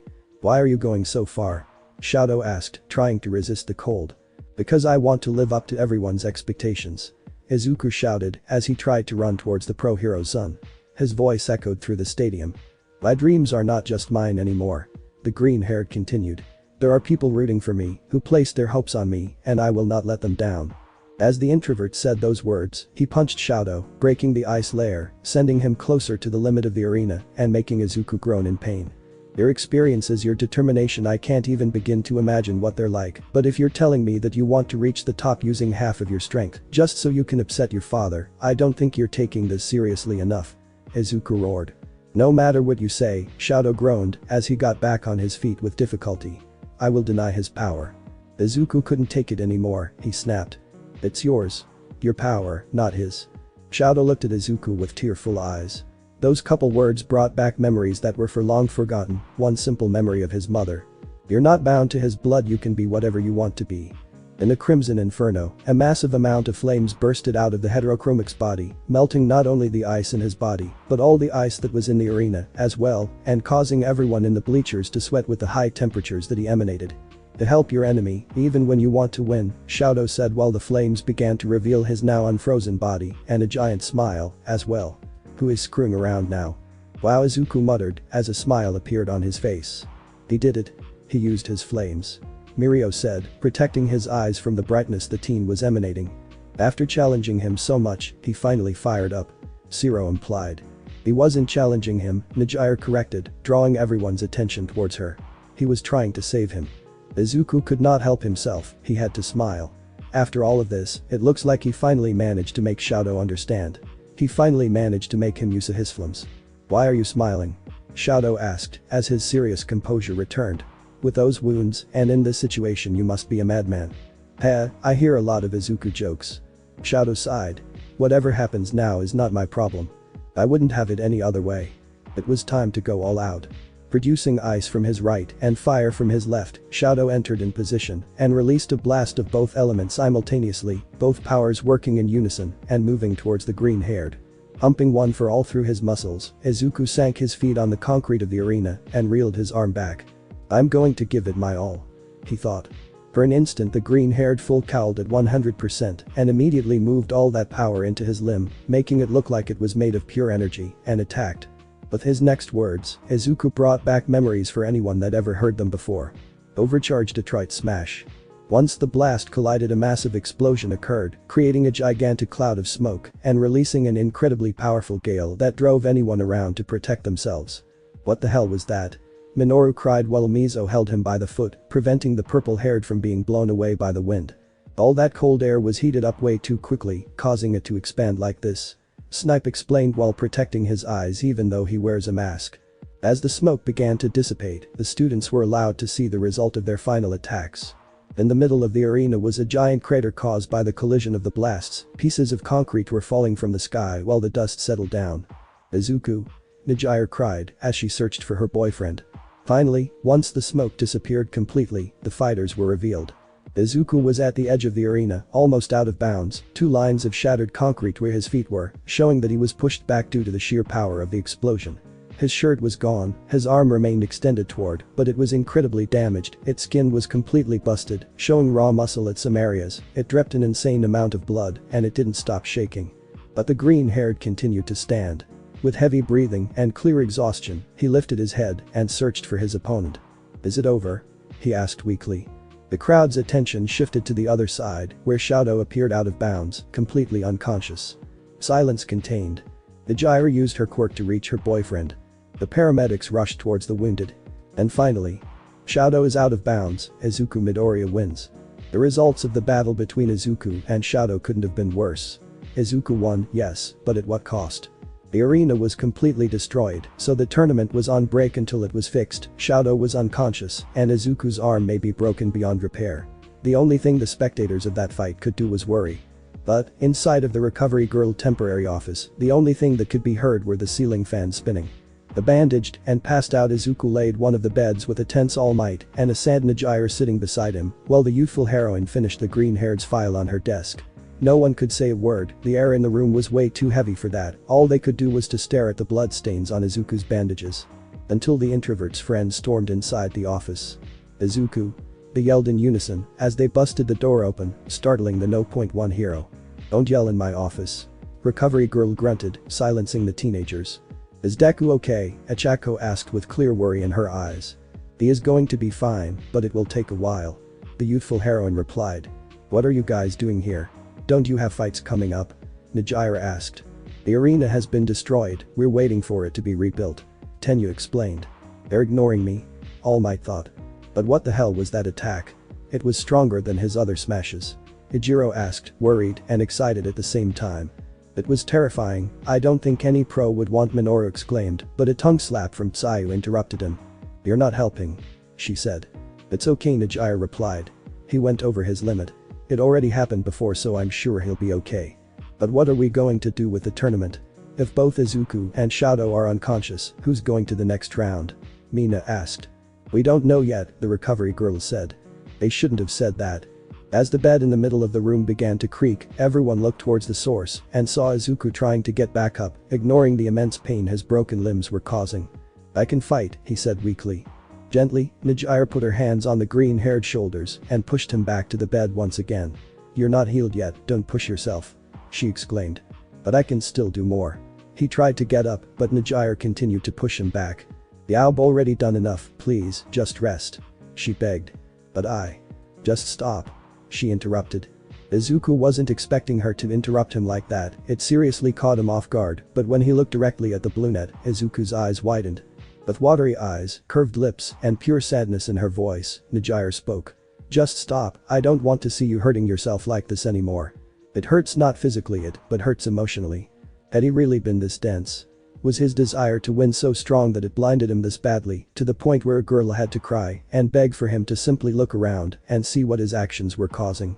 Realizing the errors in his ways, Izuku stopped struggling and laid back in his bed with a persistent frown in his face. Nejire felt relieved and, although she stopped crying, she kept her hands on his shoulders, unsure if his stubbornness would get the best of him. No one spoke. The moment was brief, but managed to increase the tension. It felt like one misused word could make everything worse than it already is. Cough, cough. Recovery Girl said, drawing the attention towards her. I know all of you are worried, but since he woke up, I would like to continue to treat his wounds, so please, leave my office. Not wanting to argue, everyone turned around and began leaving the room. Nejire and All Might were doing the same, but Recovery Girl interrupted them. You two can stay, this involves you as well. She explained. Everyone turned around and looked at the two, they understood why Nejire could stay, but what about this skinny man? I'm sorry, but who is he? Tsuyu asked bluntly. They only noticed me now. All Might thought. Hi, my name is Yagi Toshinori. He introduced himself, but froze when he realized that just his real name wouldn't be enough of a reason. He tried to think of something. Everyone stared at him suspiciously. I am Izuku's trainer. He said, raising even more suspicions. His trainer? Ichako asked. Yeah, he trained with me for the entrance exam, and after that we kept in touch. He sort of lied. I was watching the sports festival, but when I saw him like this I rushed to the infirmary to see if I could be of any help. Seems plausible. Tenyu said. It is a pleasure to meet you, Mr. Yagi. He bowed. The pleasure is mine. All Might bowed back. You stutter way too much. Tsuyu pointed out. Sorry, I'm not used to speaking to so many people at once. Another lie. Are you done chit-chatting? I have a broken arm to fix. The youthful heroine interrupted. Sorry. The students apologized and then made their leave. Now trainer, would you mind telling me what you know about Izuku's quirk? The heroine said, teasing the No.1 hero. Sure. As the door finally closed, everyone let out a long and deep sigh. I don't like lying to them, but I can't tell the truth either. All Might mourned. At least you have a cover for when someone sees you two together. Nejire pointed out. But that shy personality was an odd addition. Recovery Girl jokes. I was nervous, I never thought of what I would say if something like this ever happened. Both girls face palms. You know, for a no.1 hero you can be quite dumb sometimes. Nejire mocked. Hey. All Might exclaimed. Now that this situation is over, let's get back to business. The heroines exclaimed as she approached the green-haired. How are you feeling? Like something exploded inside of me, he said weakly. That's expected, she sighed. I'm going to use my quirk on you again, it may hurt a little since you're way too tired, but it will be nothing serious. Okay, I'm ready. He replied. Extending her lips, Recovery Girl gave the green-haired a quick kiss on cheek, causing the teenagers to shine for a brief moment. Just like she said, it hurt a little bit but, compared to his last fight, it was nothing he couldn't handle. Once his body returned to a normal state, the heroine began removing the bandages around his body, revealing his now healed wound and their reminders. He had a few small scars around his torso, but his right arm was different story. Together with the USJs, Izuku's shoulder was completely covered with a massive scar and some smaller ones reaching down to his elbow and forearm. A giant mark that would never disappear. Take this as a reminder that you are not indestructible and start to use your power more consciously. We didn't expand an entire week to help you control this quirk for nothing. The elderly grunted. How does your arm feel? The brunette asked. It feels a bit rough to move it, but I guess it is because of her quirk, Izuku answered. I'm sorry to say this, but it will gel like this for the rest of your life, the heroine said, startling everyone else. What do you mean? All Might asked. This is why I wanted all of you alone, she began while grabbing the file on her desk. I noticed it after the invasion, but it was so minor that I thought it wouldn't be a problem, but after what you did today, there is no denying that your smashes are destroying you. Dropping the file on the bed, pictures of X-rays from the introverted arm were shown, revealing almost pulverized bones and torn muscle fibers. Every time you go 100%, not only do you break your bones, you also damage all the muscles of your limb. Most of them can be healed with my quirk, but your ligaments cannot. His ligaments? Nejire tried to understand. Muscle fibers are responsible for keeping bones together and allow the limb to move, she explained. Every single time he went full power they were damaged a little bit and, thanks to that last stunt of yours, now they're about to snap. The elderly exclaimed, sending chills through their spines. I don't know how many shots you have left but if you use one for all at 100% again, you may lose your arm's movements forever. Izuku froze. He knew the kickbacks of using 100% were big, but he never thought they would be this drastic. How can he repair them? All Might asked, worried for his successor. Not stressing them, and through intense physical therapy, not even my quirk will be of much effect, she answered. That is also why I declare that, from now on, I will not heal these types of wounds anymore. She announced. This self-destruction must stop. If you ever come back here with another broken limb because you went over your limit, I will treat you, but I won't use my quirk. You'll have to endure how many months needed for it to heal naturally. So take this as an ultimatum. Your days as the madman of the hero course are over. I see Izuku groaning. Silence, once again. Sighing, the recovery girl returned to her desk. This is the hard truth, boy. You can leave whenever you want, but remember that your body is tired, so take it easy. Okay, thanks recovery girl. Izuku said as he moved his legs to the side and left the bed. Just like she has said, his body was still exhausted from the accelerated healing, so he lost his balance the instant he put his weight on his legs and fell forward, almost hitting the floor if Nejire hadn't grabbed him in time. Thanks, he said as she wrapped his arm around her shoulder. Come on, let's get back to the bleachers. She beamed. I'm gonna stay here a little, All Might said. I would like to get more information about young Izuku's problem to try and find a solution. If that's okay with you, he looked at the elderly, who sighed once again. Like I have a choice. We'll see you later then. The brunette exclaimed, but as she left the room with her boyfriend, she managed to hear some faint whispers from behind them. Mere instants after they left the office. Young Izuku? All Might's voice echoed through the hallway, drawing the teenager's attention. What is it? Izuku asked. I got good news. The pro beamed. I've managed to negotiate with Recovery Girl, and she said that if you're better by the last match of this round, she will allow you to participate. Really? The green-haired smiled. It's true, my boy. Rest well because you're still in the game. Thank you so much.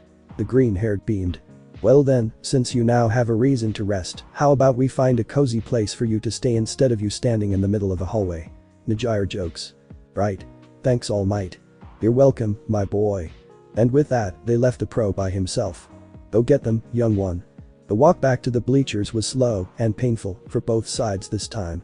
How would you feel if you just discovered that your entire dream could have been destroyed because of pure stubbornness? Pretty bad, I presume. None of them knew how to proceed from now on. Sure, Izuku would need to find ways to go around his damaged ligaments to continue to his school year, but there was so much in his mind that he didn't know how to do so. But he was sure that he needed to do something.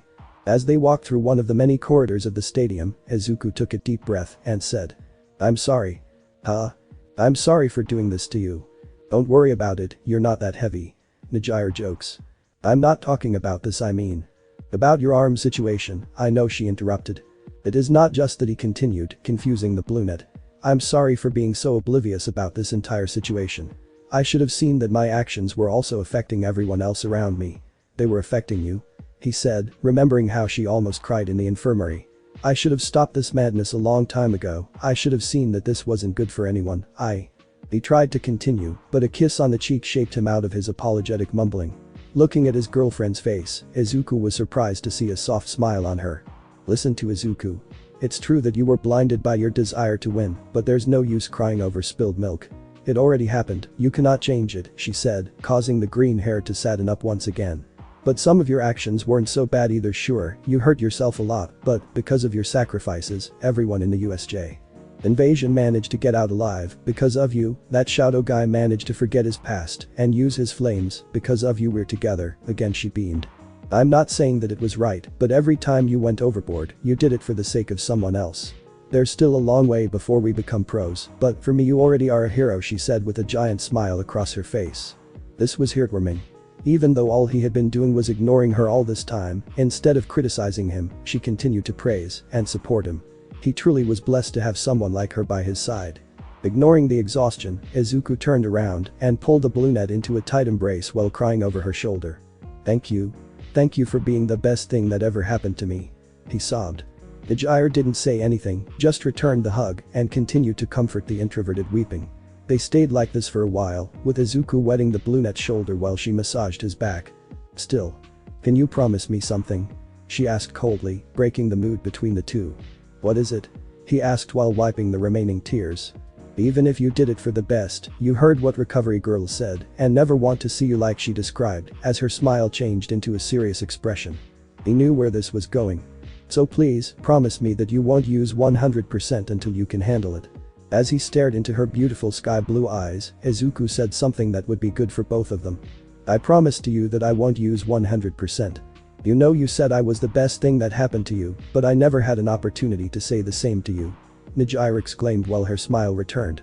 This entire moment was a bit of a mess, but they enjoyed it like this. Moving closer to one another, both closed their eyes, preparing to connect there. "Welcome back everybody." Present Mick's voice echoed through the stadium, startling the lovebirds. "With the arena now repaired, we can finally resume the sports festival tournament. Who's ready for more thrills?"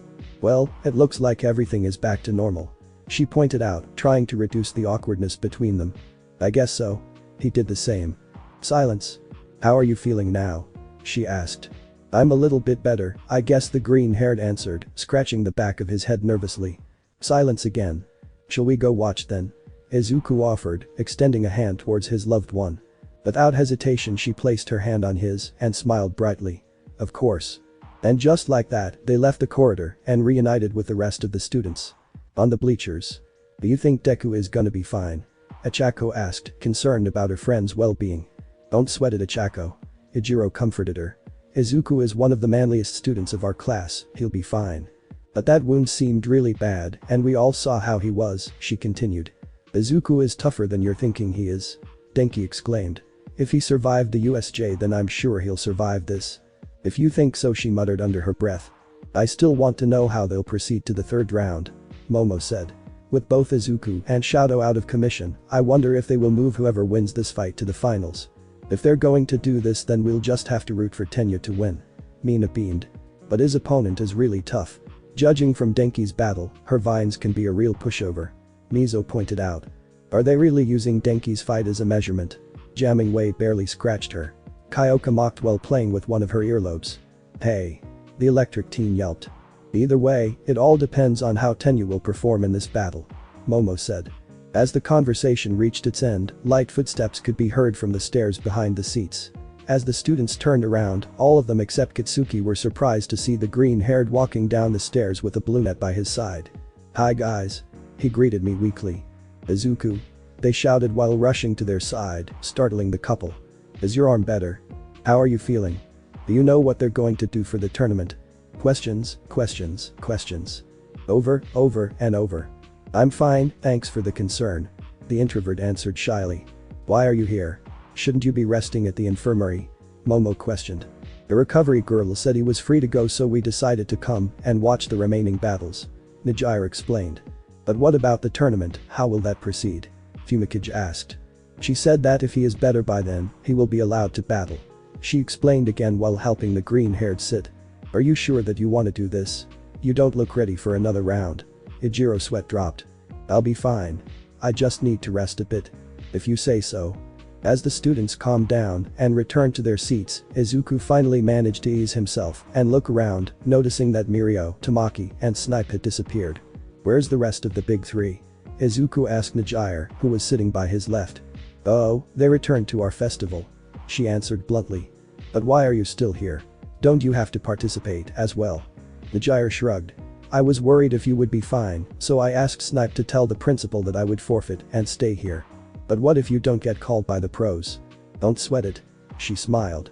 "The first two events were enough, besides, I was doing it for fun this year." "For fun? You really are something else." Izuku's sweat dropped, earning a chuckle for his girlfriend. "Alright everybody present," Mick called. "Let us proceed with this round's battles. On our right side." After about half an hour the second round was reaching its end. While Kitsuki and Ijiro exchanged blows, Izuku made his way back to the infirmary to get recovery girl's permission to fight. It was odd, but with just those few minutes of rest, he was feeling a lot better than before, so much that he managed to walk on his own, not needing to bother the brunette to carry him around. As he reached the infirmary, Izuku gave a light knock on the door. Receiving an immediate answer from the youthful heroine. Opening the door, the green-haired saw the elderly standing in the middle of the room, waiting for him. "How are you feeling?" she asked. "A lot better." He beamed.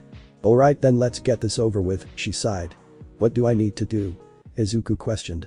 "Nothing special, just activate your full cowling like you always do," she instructed. It was a strange request, but he did it anyway. Letting One for All's power run through his veins, Izuku activated his full cowling at 10%, causing small green sparks to appear around his body, but, as the quirk activated, his limbs started to become numb the longer the power moved through them. After about 1.5 minutes, his entire body felt numb, forcing him to deactivate the quirk, panting heavily. "How did it feel?" the pro asked.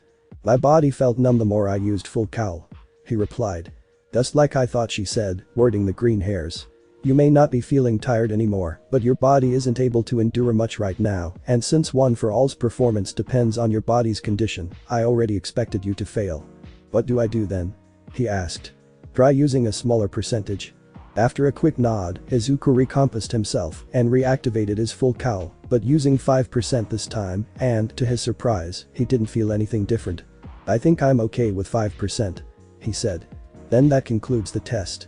She sighed. "You are allowed to battle, but you will be handicapped. Are you sure that you want to continue?"